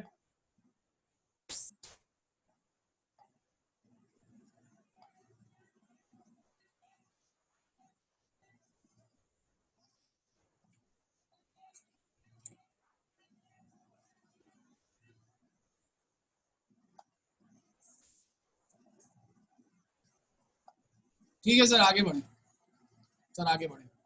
अच्छा सर मैं आपको आईकैप के 2 पास पेपर्स करा ही रहा हूँ। कुछ क्वेश्चन जो है ना मैंने दूसरी प्रोफेशनल बॉडीज से भी पिक किए जो कि कॉन्सेप्चुअली जो है ना आपको पता होना चाहिए और इन्हीं कॉन्सेप्ट्स की रिपीटिशन है और तुम्हारा एग्जामिनर कभी भी इस तरह का सवाल इन बॉडीज को देख के बना सकता है। अच्छा तुम्हारे आईकैप के एग्जामिनर की एक बड़ी मतलब एक प्रैक्टिस रही है कि वो दूसरी जो प्रोफेशनल बॉडीज हैं जिसमें ICAW और ACC है ना, इनके एग्जाम्स के जो पेपर्स है ना वहां से मटेरियल उठा के ना कॉपी पेस्ट करके या थोड़ी सी चेंजेस करके ना पूछ लेता है। तो बेहतर ये है कि अगर आपके पास टाइम है और आप प्रॉपर तरीके से पढ़ना चाह रहे हैं तो इन प्रोफेशनल बॉडीज के पास पेपर्स को भी देखें। और मैंने पूरी कोशिश ये की है कि जो रेलेवेंट आपके पास पेपर्स हैं इन प्रोफेशनल बॉडीज के वो मैं यही इंक्लूड कर दूं और एक ही जगह पे आपको सारे पास पेपर्स की प्रैक्टिस हो। ठीक है सर। अच्छा सर ये क्वेश्चन है ICAW का जून 11 का है। सर ये क्वेश्चन 4 मार्क्स का है। 4 मार्क्स का मतलब ये है कि ये मैक्सिमम 7 मिनट्स के अंदर हो जाना चाहिए, 7 मिनट्स के अंदर ये मैक्सिमम हो जाना चाहिए। सर इसकी रिक्वायरमेंट पढ़ लें। Explain why the managing directors expectation that the audit team should have discovered the fraud is unrealistic. ये कह रहा है कि कोई फ्रॉड हुआ था और तो मैनेजिंग डायरेक्टर कंपनी का इसकी एक्सपेक्टेशन थी कि ये फ्रॉड ऑडिट टीम को पकड़ लेना चाहिए था, ये इसकी एक्सपेक्टेशन अनरियलिस्टिक क्यों है? यानी ये सवाल जो है ना मुझे पढ़ के ऐसा लग रहा है कि कुछ एक्सपेक्टेशन गैप का इस सवाल के अंदर कुछ हो सकता है कि एक्सपेक्टेशन गैप से रिलेटेड हो। सर सवाल पढ़ लेते हैं फिर पता लगेगा आगे चलकर। Sir, the managing director of Birdie limited an external audit client of your firm, तुम्हारा कोई फर्म का क्लाइंट है बर्डी लिमिटेड, उसके मैनेजिंग डायरेक्टर ने has discovered that an employee has diverted 30,000 of company's funds into his own bank account by creating and paying purchase invoices on fictitious suppliers accounts over the last 12 months। अच्छा, इस company के managing director ने जो है ना discover किया कि इनकी अपनी कंपनी के एक बंदे ने ना कंपनी के फंड्स अपने पर्सनल अकाउंट में डाइवर्ट कर लिए हैं फिक्टिशियस अकाउंट्स के थ्रू, और इसने इनवॉइसिंग की है। अच्छा sir, over the last 12 month, पिछले 12 महीने में the managing director has contacted your firm to express his concerns that the audit team did not discover this fraud during the external audit and has requested a meeting with the engagement partner to discuss the issue। The financial statements for the current year show revenue of 25 million and profit before tax of 1.5 million। देखो, ये managing director को जब पता लगा ना, इसको बहुत गुस्सा आया। इसने तुम्हारी फर्म के पार्टनर को, फर्म को कांटेक्ट किया कि भाई तुम जब ऑडिट करने आए थे तो तुम लोगों ने ये फ्रॉड क्यों नहीं पकड़ा, और उसके लिए फिर आओ मेरे साथ मीटिंग करो। ठीक है, अब सवाल तुमसे ये पूछ रहा है कि भाई कि मैनेजिंग डायरेक्टर की एक्सपेक्टेशन गलत क्यों है, तो सर इसमें आप क्या बताएंगे? तो बहुत सिंपल सा सवाल है सर, ये बेसिकली सवाल एक्सपेक्टेशन गैप से रिलेटेड है। एक्सपेक्टेशन गैप से रिलेटेड है सर। यहाँ जो मिसअंडरस्टैंडिंग मैनेजिंग डायरेक्टर लेके बैठा हुआ है कि ऑडिटर को ये फ्रॉड पकड़ लेना चाहिए था, तो आप ये बताएंगे कि सर ये फ्रॉड को पकड़ना का काम तो प्राइमरीली मैनेजमेंट का था, कि आप हम पे रेस्पॉन्सिबिलिटी क्यों लगा रहे हैं कि ये रेस्पॉन्सिबिलिटी ऑडिटर की है। तो सबसे पहले इस सवाल को स्टार्ट करने के लिए आप ये कहेंगे कि first of all I would like to explain to mister managing director of the company that management of the company is responsible for prevention, correction, detection of frauds and error, as it is prime responsibilities of the management, whereas it is not the responsibility of the auditor to detect fraud, to prevent, detect or correct fraud of the client. However, he is responsible to express an opinion। तो पहले बात आप ये लिखेंगे कि ये fraud की prevention, correction and detection, ये किसकी रेस्पॉन्सिबिलिटी, हुज रेस्पॉन्सिबिलिटी, पहले तो आप ये बताएंगे सवाल को अटेम्प्ट करने के लिए। दूसरा ये बताएंगे कि ऑडिटर की रेस्पॉन्सिबिलिटी क्या थी। दूसरे में आप ये बताएंगे कि ऑडिटर की एक्चुअल रेस्पॉन्सिबिलिटी क्या है। ओपिनियन, ये he is not responsible to detect, correct और prevent fraud in the financial of the client, he is not responsible for identifying, correcting and detecting the fraud of the client या fraud of the management.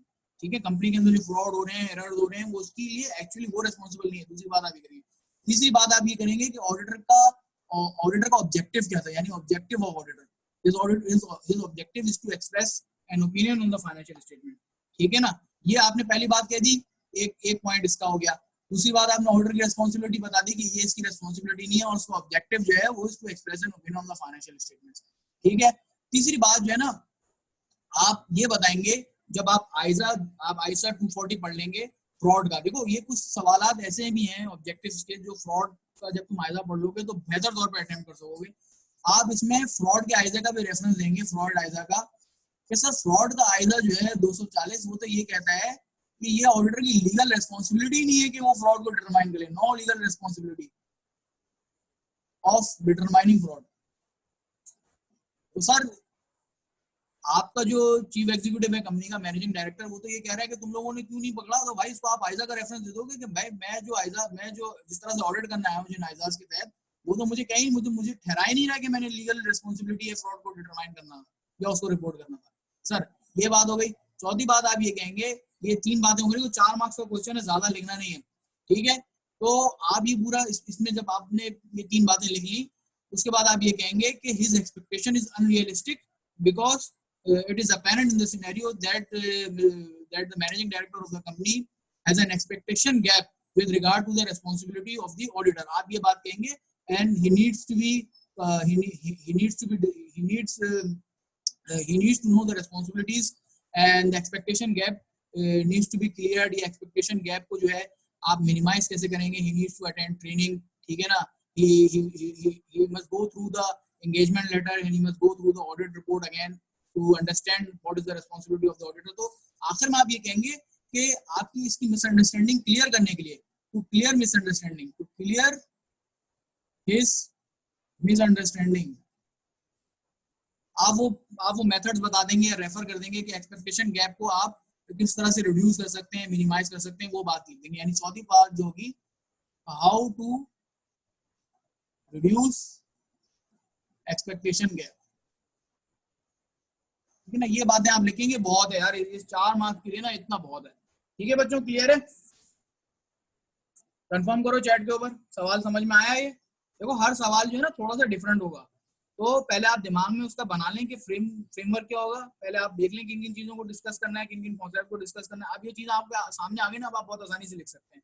Practice करनी होगी यार, ये paper जो है ना time लेता है, ये आसान पेपर नहीं है, इसमें टाइम लगेगा। तो टाइम आप अभी से पहले डे 1 से करना शुरू कर दें, वरना आखिरी वक्त में आपके हाथ पैर फूल जाएंगे। चले आगे बढ़े।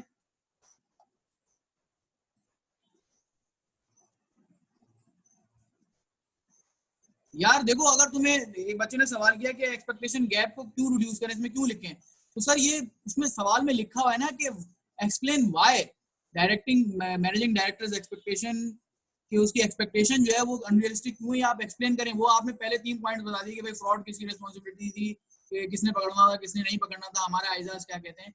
और फिर इस सवाल को एक अच्छे नोट पे एंड करने के लिए हम ये कह सकते हैं कि he should be given he should take training, he should go through engagement letter, he should go through the audit report, so as to he should so that he is cleared with respect to his misconception। इस तरह की बातें लिखनी है। तो आपने मैं ये नहीं कह रहा कि आप सारे पॉइंट्स लिख दें, आप उस जगह रेफर कर सकते हैं कि he has to be cleared of his misunderstanding, यानी एक्सपेक्टेशन गैप को रिड्यूस करने के लिए इसको ये चीजें बतानी होंगी कि एक्सपेक्टेशन गैप आपका है, यहाँ आपकी कुछ मिसकंसेप्शन है with regard to the auditor's responsibilities.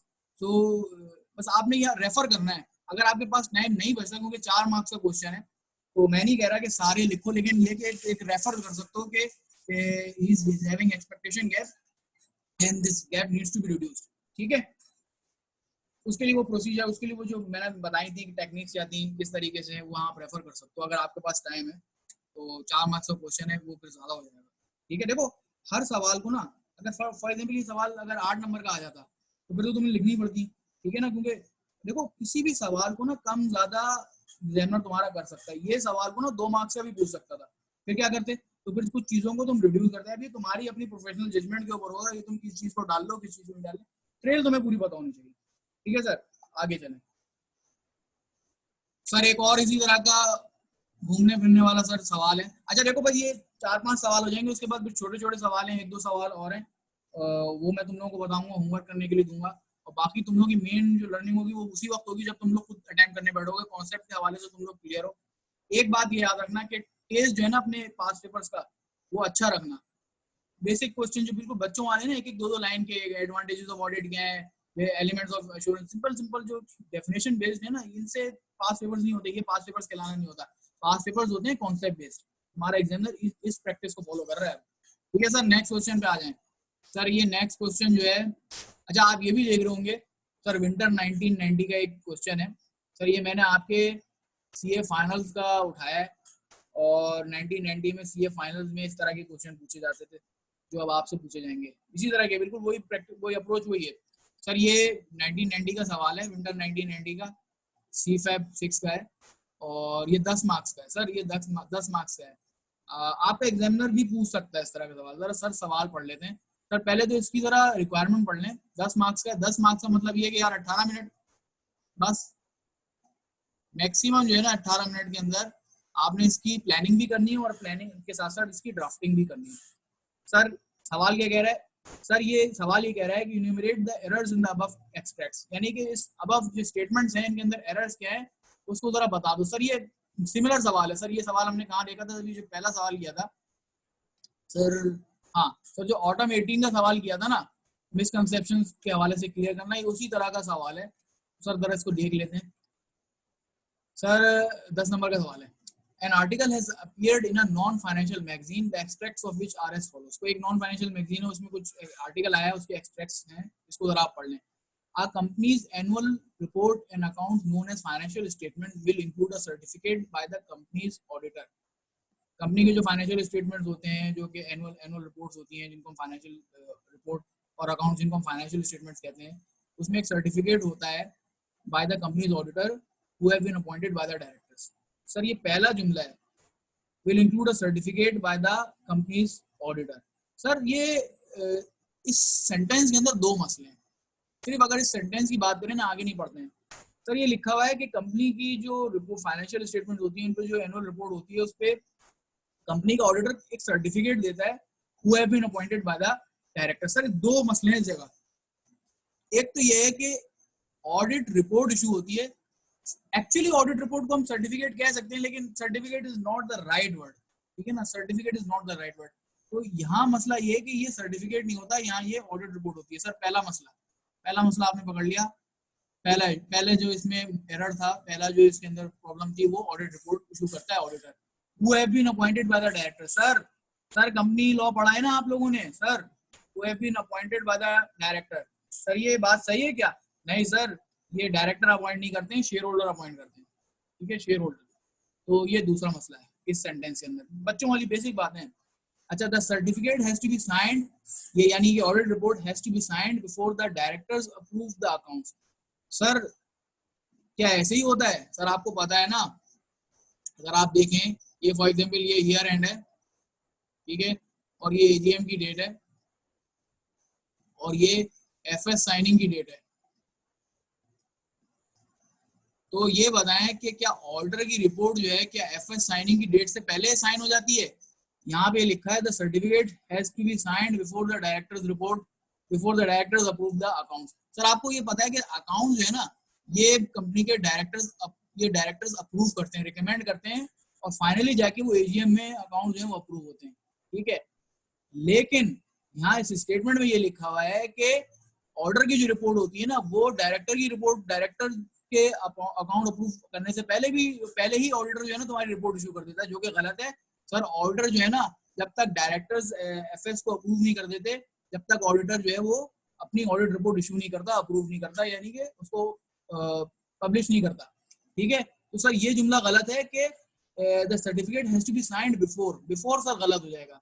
The certificate is signed after. तो सर ये तीसरा मसला, certificate is signed after the directors approve the accounts and it must be read out by the auditors at the extraordinary general meeting। Sir ये सवाल जो है ना sir, इसमें बहुत ज्यादा चीजें जो है ना आपकी कंपनीज एक्ट की भी आ रही हैं।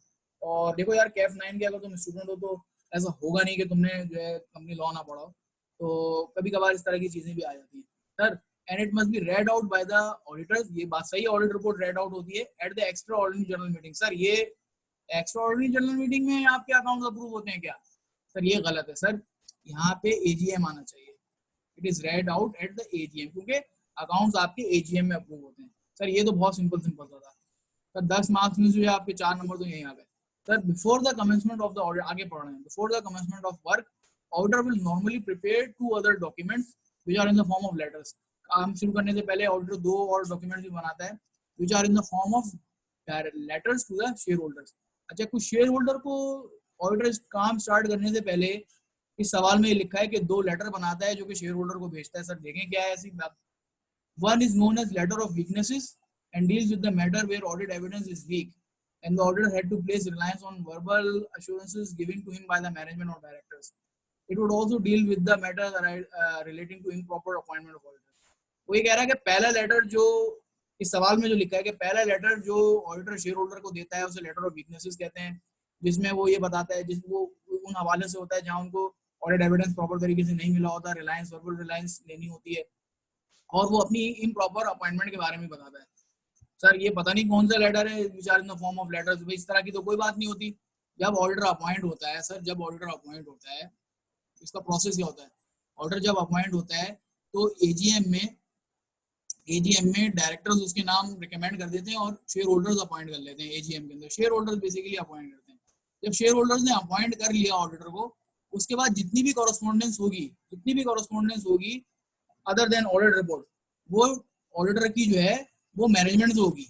ये बात याद रखना, ऑडिटर की मैनेजमेंट से होगी, कंपनी की मैनेजमेंट से।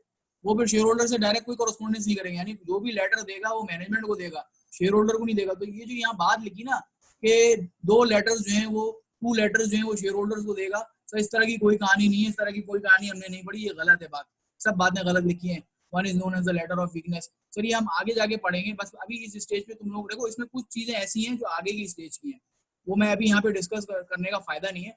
तुम लोग को बस मैं प्रोसेस बता रहा हूँ कि ऑडिटर जब अपॉइंट हो गया एक दफा, उसके बाद जितनी भी कॉरेस्पॉन्डेंस करेगा वो मैनेजमेंट से करेगा और फिर शेयर होल्डर को एक अल्टीमेट ऑडिट रिपोर्ट बताएगा। बस बाकी जितनी कॉरेस्पॉन्डेंस होगी, एंगेजमेंट लेटर जिसको देना है वो बेसिकली मैनेजमेंट को जाएगा। उसके बाद लेटर ऑफ वीकनेसेस जो है वो मैनेजमेंट को जाएगा। जितनी रिप्रेजेंटेशन लेनी है वो सब चीजें मैनेजमेंट से कॉरेस्पॉन्डेंस होगी। शेयर होल्डर को उससे कुछ लेना देना नहीं। शेयर होल्डर को आखिर में बस एक रिपोर्ट चाहिए कि ऑडिट में क्या है, ऑडिट में ऑडिटर का ओपिनियन क्या है। तो सर ये बात कि ऑर्डर जो है वो लेटर देगा शेयर होल्डर को, ये बात गलत है। तो आप ये लिख देंगे two other documents are prepared. Sir ये ऑर्डर जो है, ये ऑर्डर शेयर होल्डर के लिए इस तरह के कोई डॉक्यूमेंट प्रिपेयर नहीं करेगा। यहाँ पे आप ये बात लिखेंगे। सर लेटर ऑफ वीकनेसेस होता है, लेटर ऑफ वीकनेसेस होता है, ये एज पर आयदा 265, ये लेटर ऑफ वीकनेसेस वही है जो इंटरनल कंट्रोल के अंदर जो डेफिशिएंसीज होती है ना, जो हम बाद में देखेंगे, ये वो लेटर होता है और ये मैनेजमेंट को एड्रेस होता है। ठीक है, ये ऑर्डर जो है वो मैनेजमेंट को देता है। लेकिन इसमें ये बात भी नहीं बताया जाती कि उसने वो ऑडिट एविडेंस उसको नहीं मिला है, ऑडिट एविडेंस वीक है, या वर्बल अश्योरेंस पे मैं काम चला रहा हूँ, इस तरह की कोई बात नहीं होती। सर ये हम बाद में देखेंगे, इसको मैं इस एरिया को बताना नहीं चाह रहा इस स्टेज पे। It also deals with the matter relating to improper appointment of auditors. यानी या तो ये तो हद हो गई यार, मैं मैनेजमेंट को ये कह दूंगा कि यार शेयर होल्डर को बना के यार तुम लोगों ने मुझे जो अपॉइंट किया वो गलत किया, इस तरह की कोई बात हो सकती है? तो बिल्कुल सीधी बात, मतलब कोई इसकी लॉजिक नहीं है। तो इस तरह की कोई बात नहीं होती भाई, improper appointment of the auditor, तो ये सब गलत है। ठीक है सर, दूसरा पहला लेटर, दूसरा letter the other document is referred to as the engagement letter. अब ये देखें, यानी ये पहले लेटर की बात कर रहा था, फर्स्ट लेटर जो वो ऑर्डर देता है शेयर होल्डर को जो इस सिनेरियो में गिवन है, और ये दूसरा लेटर है second. The second document is referred to as the engagement letter, in which the auditor report any matter that came to light during the audit which ought to be notified to the shareholder। यार मतलब हद कर दी है, तो basic बच्चों वाली उल्टी सीधी बातें कर रहा है भाई। एंगेजमेंट लेटर जो है, एंगेजमेंट लेटर हम आगे पढ़ेंगे आइजा 210 के अंदर। लेकिन एंगेजमेंट लेटर जो है ना सर, एंगेजमेंट लेटर ऑडिटर जो है वो मैनेजमेंट को देता है, शेयर होल्डर को नहीं देता।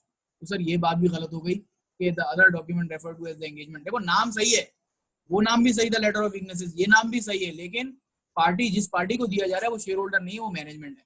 प्लस जिस पर्पस के लिए दिया जा रहा है, जिस पर्पस के लिए दिया जा रहा है वो पर्पस भी इस सेंटेंस में गलत लिखा हुआ है। इसमें पर्पस लिखा है in which any matter that came to light during the audit will be ought to be notified to the shareholder. Sir engagement letter में सिर्फ हम अपॉइंटमेंट की बात करते हैं, अपॉइंटमेंट के हम जो है अपनी विलिंगनेस शो कर रहे हैं अपॉइंटमेंट के लिए, और ये हमारी टर्म्स होंगी, ये कंडीशन होंगी, ये हमारा स्कोप होगा, इसके तहत हम अपॉइंट होंगे, ये हमारी रेस्पॉन्सिबिलिटीज होंगी, या आपकी मैनेजमेंट की रेस्पॉन्सिबिलिटीज होंगी।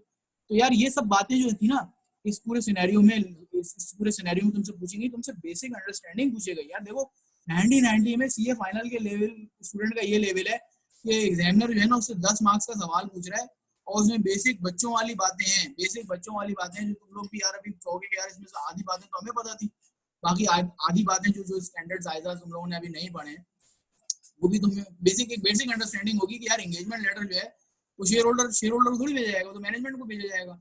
और लेटर ऑफ वीकनेसेस भी जो है वो शेयर होल्डर को नहीं भेजी जाती, मैनेजमेंट को भेजी जाती। तो इस पूरे सिनेरियो में तुम्हें ये पता लगा कि किसने किसको कौन सा लेटर भेजना है, दूसरा ये कि इसका ऑब्जेक्टिव क्या था, तो वो भी गलत लिखा हुआ है। तो यार 10 मार्क्स के लिए तुम अच्छी खासी चीजें इसमें निकाल के बता सकते हो। सर 10 मार्क्स का मतलब ये है कि 18 मिनट आपके पास हैं। अच्छा ऐसा हो सकता है कि इसी सिनेरियो में से तुम्हारा एग्जामिनर कैफ 9 का कुछ एक्सट्रैक्ट उठा ले और पूछ ले तुमसे, ठीक है ना।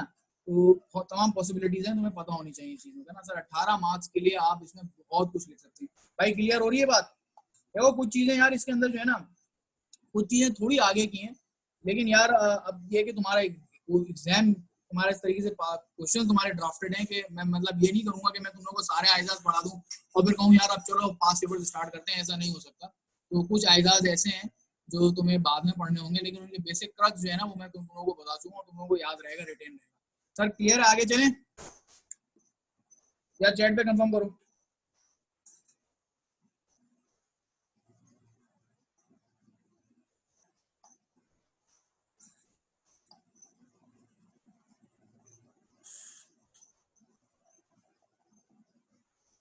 हाँ व्हाट्सएप ग्रुप में भेजें। एक बच्चे ने सवाल किया कि सर क्वेश्चन सॉल्व करके आपको कैसे भेजें। यार आप मुझे व्हाट्सएप पे भेज सकते हैं, कोई मसला थोड़ी है, आप शेयर कर दें।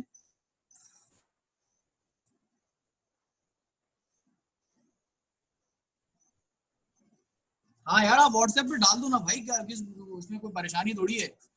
आप अगर फॉर एग्जांपल कोई एरर करोगे तो आपको करेक्ट किया जाएगा ना, और आपके साथ साथ दूसरे भी जो है वो भी देख लेंगे बच्चे, जो कॉमन मिस्टेक्स होंगी वो सबको पता लग जाएगा। तो इसमें डरने की क्या बात है यार, इंसान गलती करके सीखता है। आप इस बात को भूल जाएं कि आपसे गलती हो रही है या कोई आपको कुछ कहेगा, आप सिर्फ अपनी फिक्र करें। आपने सीखना है, आप इस स्टेज पे सीख जाएं बहुत अच्छा है, बजाय इसके कि आप मल्टीपल अटेम्प्ट्स दें और फिर आप परेशान हो और डिप्रेशन में जाएंगे, सर यार ये पेपर तो निकल ही नहीं रहा यार। आपको पता है यार ये पेपर ऐसा है, देखो एफआर का और जो तुम्हारे नंबर बेस्ड पेपर्स होते हैं ना यार ये पेपर निकल जाते हैं। ये पेपर का जो रिजल्ट रहा है ना, ये 20 से 25% रहा है।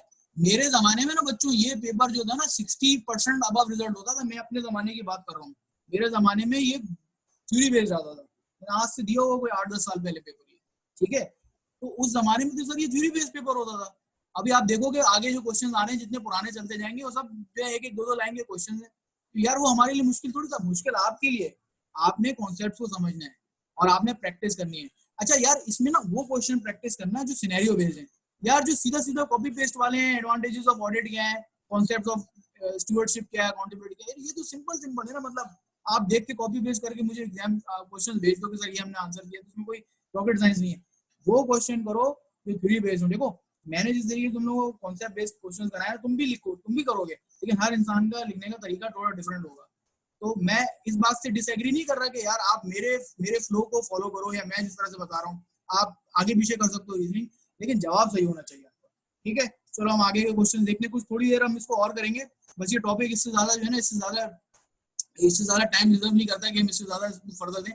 बस प्रैक्टिस करें आप, और थोड़े से एक दो सवाल मैं आपको और करा देता हूँ जिसमें थोड़ा सा कॉन्सेप्ट है, कॉन्सेप्ट की इंप्लीकेशन है।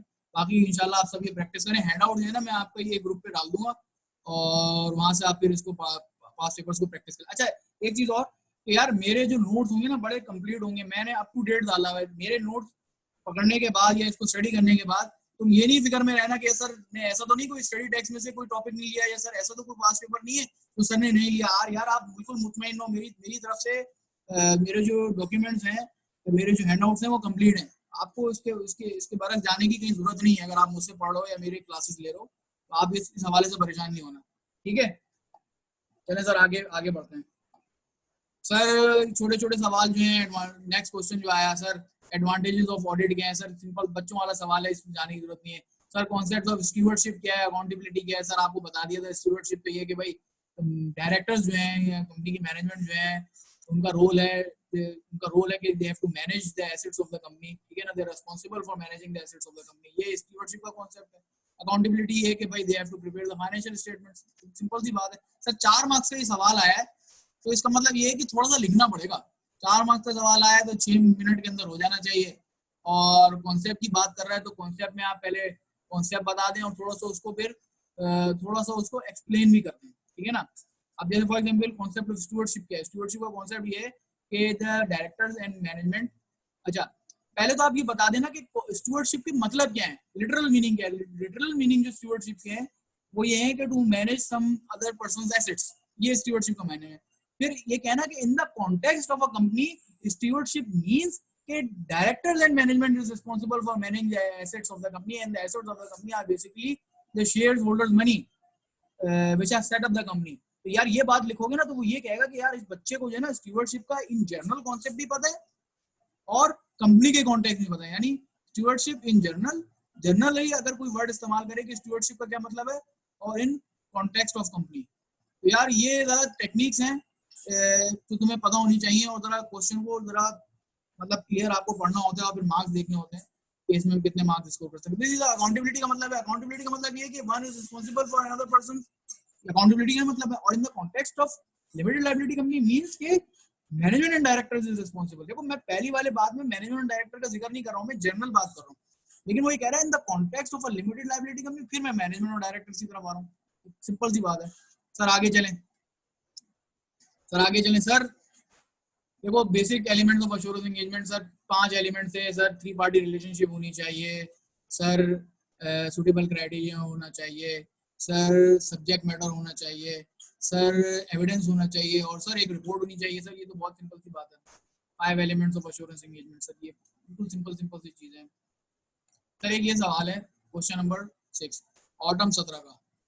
देखो आप सवालों का ना क्वांटम देखो ना, छोटा होता चला जा रहा है, थ्योरी की तरफ ज्यादा आ रहा है। सर ऑटम 17 का एक सवाल था सर, ये सवाल है इसके रिक्वायरमेंट, और ये सर 5 नंबर का है। 5 नंबर का मतलब ये है, 5 नंबर का मतलब ये है कि यार ये तुम्हारा 8 मिनट के अंदर होना चाहिए, 8 से 9 मिनट के अंदर ये हो जाना चाहिए। सर रिक्वायरमेंट पढ़ लें, draft and appropriate reply mentioning any 4 reasons. Draft and appropriate यानी रिप्लाई बनाना है, mentioning any 4 reason why the above request can not be complied with. कोई रिक्वेस्ट है, आप उसमें उसकी रीजनिंग करनी है कि क्यों नहीं कंप्लाई हो सकती। अब सवाल ये, in response to an audit engagement letter send to Rauf limited, यानी in response to an audit engagement letter, यानी फर्म ने जो है रऊफ को एंगेजमेंट लेटर भेज दिया।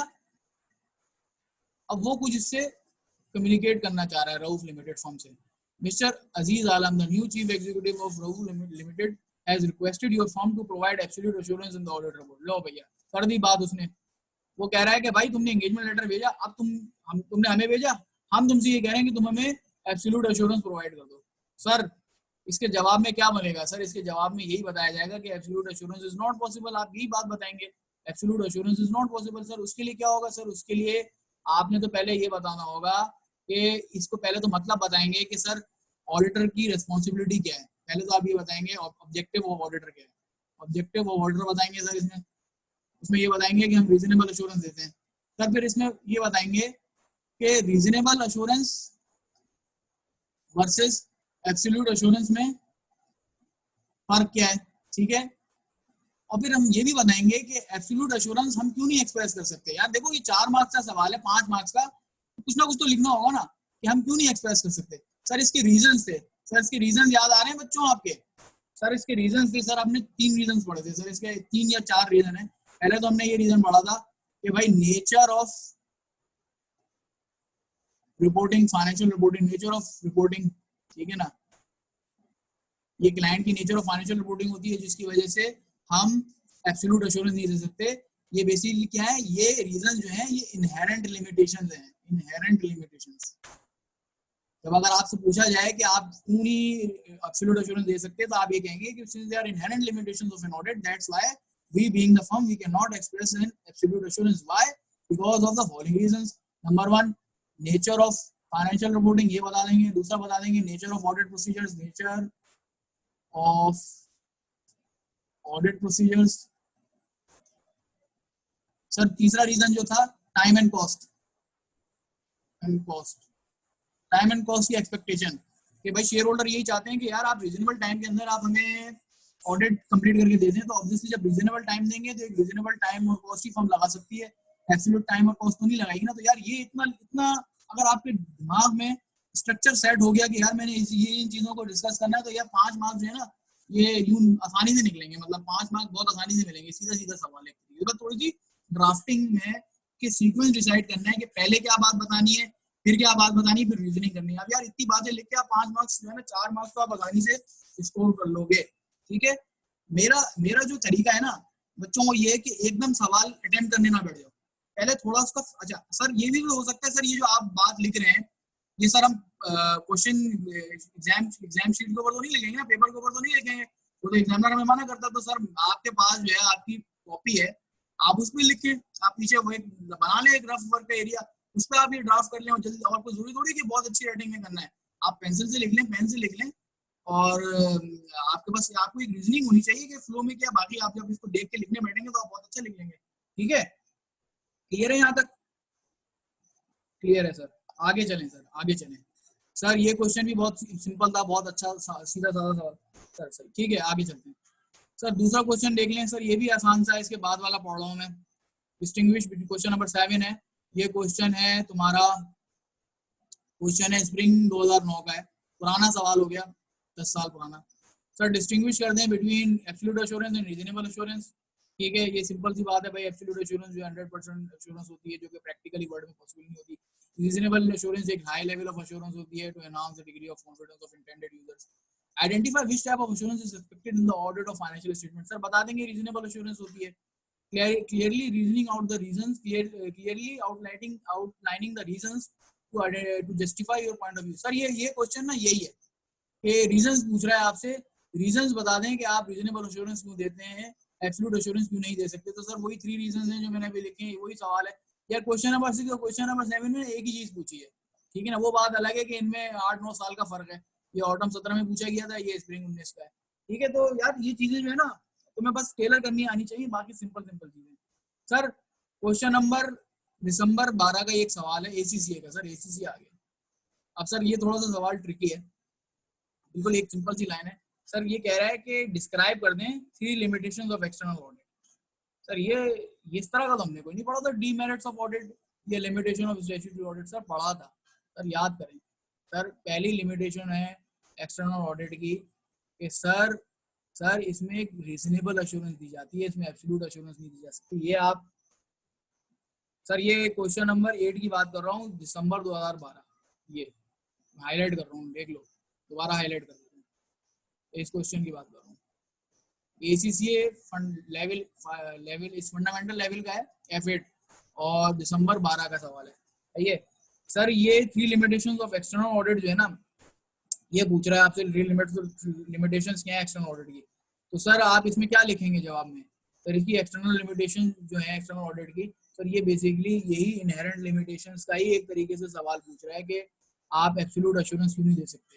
तो अगर आप इसको इस सवाल को अटेम्प्ट करें ना, 3 मार्क्स का सवाल है, तो सबसे बड़ी एक्सटर्नल ऑडिट की जो लिमिटेशन है वो ये है कि भाई एब्सोल्यूट एश्योरेंस नहीं दे सकते। तो सर एब्सोल्यूट एश्योरेंस ना देने की वजूहत क्या है? वो सर वो ये 3 वजूहत हैं, वही वजूहत आपने लिखनी है। तो सर ये वही सवाल है जो हमने ऊपर किया था। अब देखो एक सवाल को डिफरेंट तरीके से तुम्हारे एक एरिया को तुम्हारे एग्जामिनर ने टेस्ट किया, ठीक है, पूछ वो ही रहा है।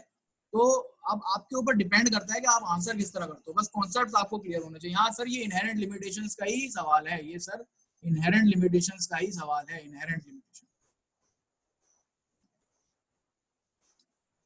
आपने इनहेरेंट लिमिटेशंस ही लिखनी है। पहले आप ये कह देंगे कि इनहेरेंट लिमिटेशंस की सबसे बड़ी वजह जो है वो इनहेरेंट लिमिटेशन है आपकी एक्सटर्नल ऑडिट की, और फिर आप उसकी फर्दर एक्सप्लेनेशन दे सकते हैं कि भाई नेचर ऑफ फाइनेंशियल रिपोर्टिंग है, नेचर ऑफ ऑडिट प्रोसीजर्स है, time and cost element involve है।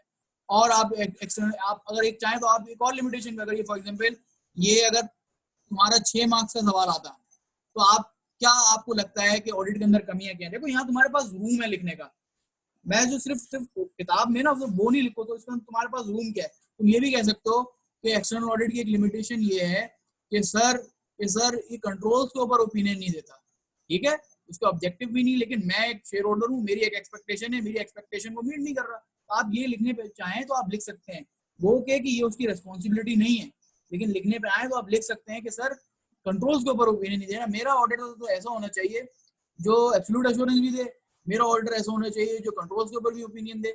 यार ये एक शेयर होल्डर एक्सपेक्टेशन रख सकता है ना इस तरह की, ठीक है, क्लियर है? आगे चलें सर, आगे चलें सर, क्लियर हो गई बात। सर ये आप आगे क्वेश्चन सिंपल है, आप पढ़ लीजिएगा, बहुत आसान है, मैं कुछ स्किप कर रहा हूँ, ये बहुत क्वेश्चन जो है सिंपल है, इसमें सिर्फ कॉन्सेप्ट्स की रिपीटेशन है, बस सिर्फ समझ लो एक तरह से थ्योरी है।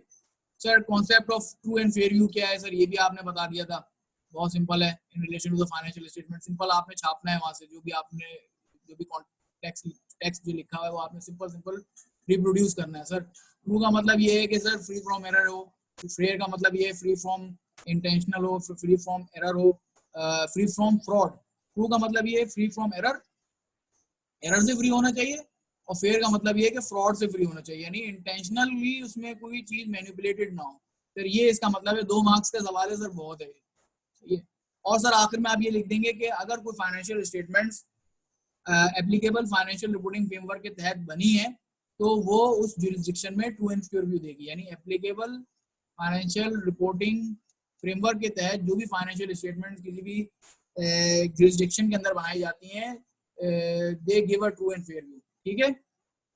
आगे चलें सर, मैनेजमेंट की रिस्पॉन्सिबिलिटीज हैं सर, सिंपल है यार, 5 मैनेजमेंट की रिस्पॉन्सिबिलिटीज हैं, आपको पता है कौन है रिस्पॉन्सिबल फाइनेंशियल स्टेटमेंट को बनाने के लिए? सर सबको पता है, आप मुझसे बेहतर जानते हैं कौन है responsible to prepare the financial statement. Sir आगे चलें, सर आगे आगे भी सिंपल क्वेश्चंस हैं, इतने मुश्किल नहीं है। सर ये एक क्वेश्चन है, ये थोड़ा सा टेक्निकल क्वेश्चन था, क्वेश्चन नंबर 6, सर इसको पढ़ लें। सर ये कितने मार्क्स का है? सर ये क्वेश्चन आपके स्टडी टेक्स्ट से लिया है मैंने ये क्वेश्चन, ठीक है, क्वेश्चन बैंक से कैफ 9 के, ठीक है, और ये अभी तक टेस्ट नहीं हुआ है। ये इंपॉर्टेंट क्वेश्चन है, ये इसमें मार्क्स लिखे हुए नहीं है, ये होगा 4 मार्क्स का तो कम से कम ये होगा सवाल, ठीक है, 4 मार्क्स का लिख लो, 4 मार्क्स का सवाल होगा।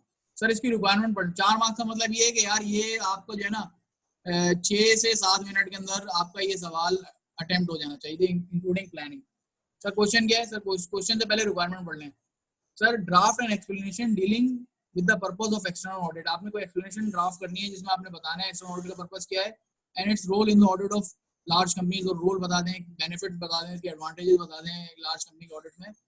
For inclusion in your firm's training manual, अच्छा यानी आप अपनी फर्म का कोई ट्रेनिंग मैनुअल बना रहे हैं बच्चों के लिए, नए बच्चे जो आते हैं ना आप जैसे, और उसमें आप ये बताएं, उस मैनुअल के अंदर ये डालें कि पर्पस क्या है एक्सटर्नल ऑडिट का, ठीक है, ये बात बताएं, और ये बताएं कि उसके एडवांटेजेस रोल क्या है लार्ज कंपनी के लिए ऑडिट के, और ये बातें आपने अपने फर्म के ट्रेनिंग मैनुअल में इंक्लूड करनी है। यानी इसका मतलब ये है कि जो फर्म के बच्चे हैं ना उनको कुछ क्लैरिफिकेशन देनी है, उनको कुछ चीजें बतानी है। सर ये सवाल समझ में आ गया, अब आगे अब क्वेश्चन पढ़े क्या है। The purpose of external audit and its role are not very well understood, अच्छा यानी कि ऑब्जेक्टिव ऑडिट का पर्पस जो है अमूमन लोगों के दरमियान अच्छे तरीके से अंडरस्टूड नहीं होता। सर आगे चलें। You have been asked to write some material for inclusion in your firm's training manual with regard to the issues in the audit of large companies. Sir ये जो पहली लाइन थी ना, the purpose of external audit and its role are very well not understood. Sir यहाँ से ना आप समझ लें कि ये बेसिकली जब वेल अंडरस्टूड अच्छी तरीके से नहीं है तो सर इसका मतलब ये है कि ये एक एक्सपेक्टेशन गैप के बारे में आपसे पूछ रहा है, ये एक्सपेक्टेशन गैप का सवाल है। सर ये क्वेश्चन जो है ना पूरे एक्सपेक्टेशन गैप के बारे में है कि यूजुअली जो स्टेक होल्डर्स हैं वो एक्सटर्नल ऑडिट के पर्पस के हवाले से और उसके रोल के हवाले से सही तरीके से उनकी इंफॉर्मेशन नहीं होती।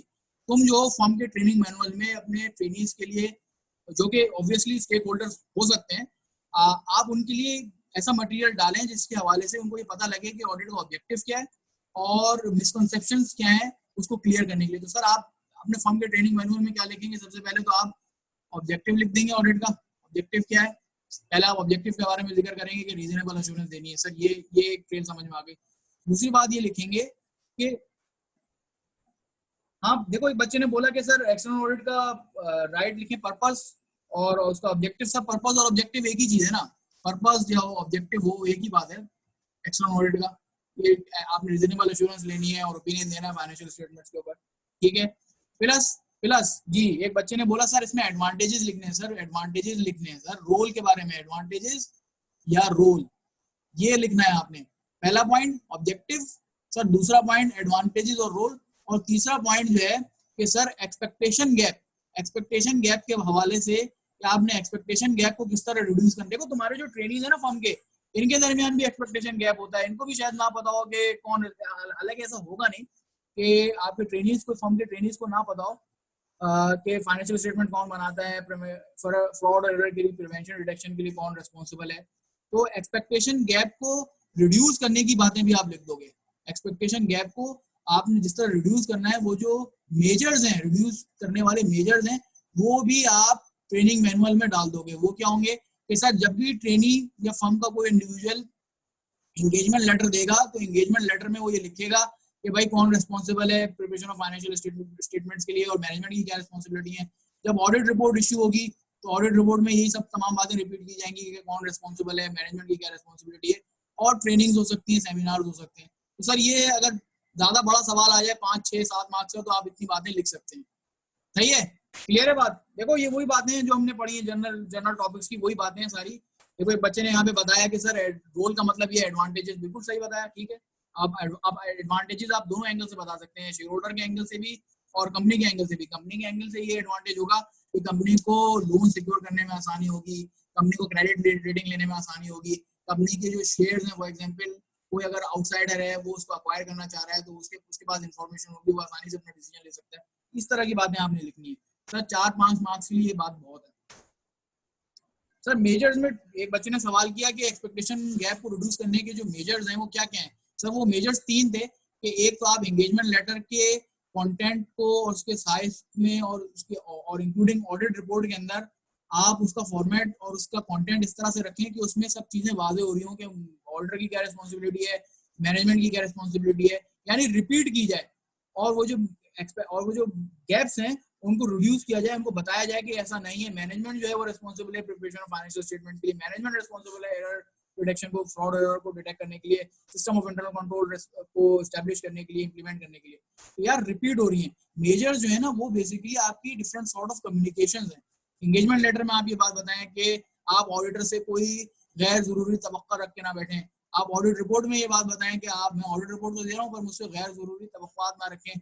और ट्रेनिंग्स, प्रोफेशनल सेमिनार्स कराएं। प्रोफेशनल बॉडीज जो है वो, ये बेसिकली जर्नल है, ट्रेनिंग जो है ना एक जर्नल है कि प्रोफेशनल बॉडीज जो है ऑनलाइन सेमिनार्स करा दें, जो ऑडिटर की रिस्पॉन्सिबिलिटीज हैं उसके हवाले से दुनिया को बताएं कि भाई ये मिसकंसेप्शन आप लोग ना लेके बैठे, ऑडिटर की लीगल रिस्पॉन्सिबिलिटी जो है वो ओपिनियन एक्सप्रेस करना है। तो ये मेजर्स हैं बेसिकली।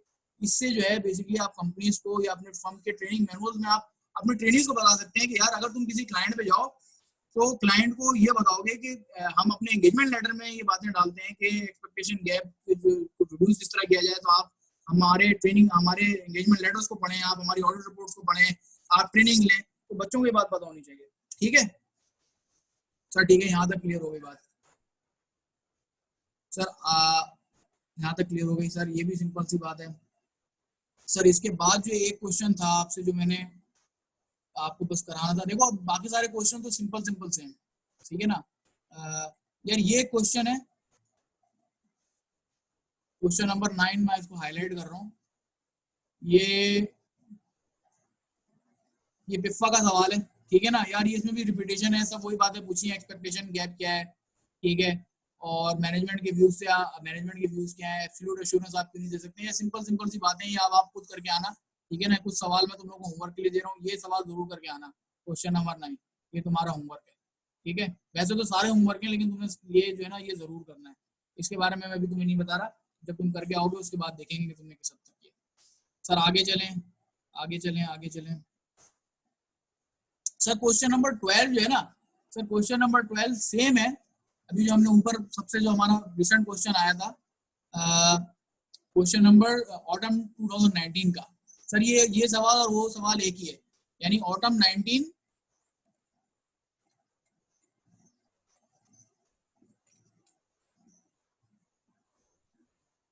हाँ ये सवाल जो है ना बिल्कुल सेम है एज ऑटम 19। सर कौन सा? सर ऑटम 2009 में जो सवाल आया था ना, सर ऑटम 2009 में जो सवाल आया था प्रोफेशनल स्केप्टिसिज्म से रिलेटेड, सर ये और वो सवाल एक ही जवाब है इसका, ठीक है। तो मैं इसको अभी रीड नहीं कर रहा हूँ, तुम इसको खुद पढ़ लेना, मैं अभी ग्रुप पे डाल दूंगा। ये बिल्कुल सेम है, सेम आंसर है, सेम सिनेरियो है, ठीक है सर। सर आगे चलें, सर आगे चलें, आगे बिल्कुल बेसिक कॉन्सेप्ट्स हैं, कुछ भी नहीं है सर, सिंपल डेफिनेशन है बस। सर एक सवाल बस ये देख लेते हैं, उसके बाद इंशाल्लाह क्लास को हम कंक्लूड करते हैं। सर एक क्वेश्चन आया है स्प्रिंग 11 में, सर इसमें ये कह रहा है list 3 reasons why audit evidence is persuasive rather than conclusive. Sir ये हमने कहाँ पढ़ा था, याद आ रहा है आपको? ये सेंटेंस हमने कहीं पढ़ा था कि ऑडिट एविडेंस जो है वो परसुएसिव होता है रादर देन कंक्लूसिव। सर ये हमने कहाँ पढ़ा था, बता सकता है कोई? सर ये हमने पढ़ा था जब हमने इनहेरेंट लिमिटेशंस पढ़ी थी, इनहेरेंट लिमिटेशंस ऑफ ऑडिट जब हमने पढ़ी थी, तो हमने ये एक जुमला भी पढ़ा था साथ में, और उसमें थ्री इनहेरेंट लिमिटेशंस थी, 3, ठीक है। तो मैं लिख नहीं रहा कि सर ऑडिट एविडेंस जो है इस परसुएसिव है रादर देन कंक्लूसिव। सर इसका जो एक्चुअली में मीनिंग अगर हम देखने जाए तो ये होता है कि जब ऑडिटर प्रोसीजर परफॉर्म करने जाता है ना, कोई भी ऑडिटर, देखो जब ऑडिटर प्रोसीजर परफॉर्म करेगा तो उसको फिर बाद में एविडेंस मिलेगा, यानी इंफॉर्मेशन मिलेगी। सर ये जो ऑडिट एविडेंस इसको मिलता है ना, सर ये कभी भी हतमी नहीं हो सकता। This can never be 100%, can never be 100%। यार ये जो है ना, ये ऑडिट एविडेंस होता है ना, ये कंक्लूसिव नहीं होता, ये कन्विंसिंग होता है सिर्फ, यानी ये जो होता है कन्विंसिंग होता है, कन्विंसिंग होता है, अपीलिंग होता है, ठीक है ना। लेकिन ये कंक्लूसिव नहीं होता, नॉट कंक्लूसिव, फाइनल नहीं होता, हतमी नहीं होता, नॉट कंक्लूसिव, नॉट फाइनल, ठीक है। क्योंकि अगर कोई चीज अगर आपको फाइनली मिल जाए तो आप उसको एब्सोल्यूट एश्योरेंस दे सकते हो ना, अगर कोई चीज हतमी पता लग गई तो आप उसको एब्सोल्यूट एश्योरेंस दे सकते हो। तो सर जब आपको एविडेंस ही हतमी नहीं मिला तो आप एश्योरेंस भी आप एब्सोल्यूट नहीं दे सकते। तो ये जो एविडेंस आपको मिलेगा आप जब ऑडिट प्रोसीजर परफॉर्म करने जाएंगे तो ये एविडेंस हमेशा जो होगा परसुएसिव होगा rather than conclusive। ये एविडेंस जो होगा ना, ये एविडेंस परसुएसिव होगा। परसुएसिव मींस कन्विंसिंग होगा, अपीलिंग होगा, लेकिन 100% नहीं हो सकता। क्यों नहीं हो सकता सर? इस वजह से नहीं हो सकता कि इनहेरेंट लिमिटेशन है। तो अगर आपसे पूछा जाए इस सवाल में 3 मार्क्स का क्वेश्चन है कि sir why list the 3 reasons why audit evidence considered persuasive rather than conclusive, तो आपने सिर्फ inherent limitations इसमें लिखनी है कि nature of the audit procedures, nature of the financial reporting and time and cost element, ठीक है ना सर। ये जो जुमला है ना, audit evidence is persuasive rather than conclusive, ये बेसिकली ये कह रहा है कि inherent limitations हैं ऑडिट की, और जो एविडेंस मुझे मिलेगा वो कभी भी 100% नहीं होगा। बस इसका ये मतलब है। परसुएसिव का मतलब ये है कि अपीलिंग, कन्विंसिंग, लेकिन कंक्लूसिव नहीं। ठीक है सर। तो यार अब देखो ये तुम्हारे अच्छे खासे मैंने तुम लोगों को कॉन्सेप्ट बेस्ड जो क्वेश्चन थे ना वो करा दिए, बाकी तो थ्योरी बेस्ड है। बाकी इन सवालों को तुम खुद प्रैक्टिस करो, लिख के प्रैक्टिस करो। मैंने जो तुम लोगों को बताया है कि टाइम जो है, टाइम का एलिमेंट, फॉर एग्जांपल 3 मार्क्स का क्वेश्चन है तो आपने फॉर एग्जांपल 5 मिनट के अंदर अंदर करना है। ये करके देखो, सिर्फ बोलने से नहीं होगा कि सर ने बता दिया हम भी इस तरह से चार्ट बना लें और कर लें, हम भी कर लेंगे। नहीं, आप प्रैक्टिस करें, क्योंकि यार आप तो लिख के आओगे ना, मैंने तो आपको यहाँ पे पढ़ाना है, मैंने थोड़ी एग्जाम देना है, एग्जाम तो आपने देना है। तो इसका पूरा एक रजिस्टर बनाओ, ये डॉक्यूमेंट मैं शेयर कर रहा हूँ, और इसमें से मैक्सिमम जो कॉन्सेप्ट बेस्ड क्वेश्चन है उनको लिख के दोबारा प्रैक्टिस करो, जो मैंने कराए उनको दोबारा करो, ठीक है ना। और मुझसे शेयर करो ग्रुप पे, और इस टॉपिक से रिलेटेड अगर कोई क्वेरी है वो कर लो, क्योंकि हम नेक्स्ट क्लास में ना आगे के स्टैंडर्ड्स पढ़ेंगे, आईजा 210 हम पढ़ेंगे नेक्स्ट क्लास में। और मैं तुम लोगों को फिर ट्रेल बताऊंगा ऑडिट की क्या है। देखो अभी की जो शुरू की 4-5 क्लासेस थी ना, इसमें मैंने तुम लोगों को सिर्फ बेसिक कॉन्सेप्ट पढ़ाए। अब तुम लोगों को मैं पूरी ऑडिट की जो मैंने तुम लोगों को चार्ट बना के दिखाया था, ऑडिट की फेजेस दिखाई थी, वो मैं थोड़ा डिटेल में बताऊंगा। और हमारा इंशाल्लाह नेक्स्ट आइजा प्लानिंग स्टेज का आइजा है, आइजा 210 एंगेजमेंट लेटर को हम देखेंगे, और इंशाल्लाह क्लास का 1-2 दिन में तुम्हें बता देंगे। मोस्ट प्रॉब्ली हमारी सैटरडे को क्लास होगी।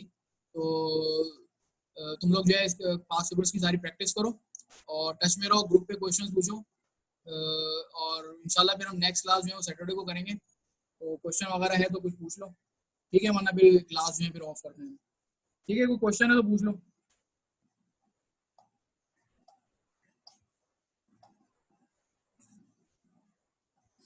ठीक है, चलो फिर यार नेक्स्ट क्लास हम इंशाल्लाह सैटरडे को करेंगे, तुम लोगों को टाइमिंग्स बता देंगे। ठीक है भाई, चलो ओके।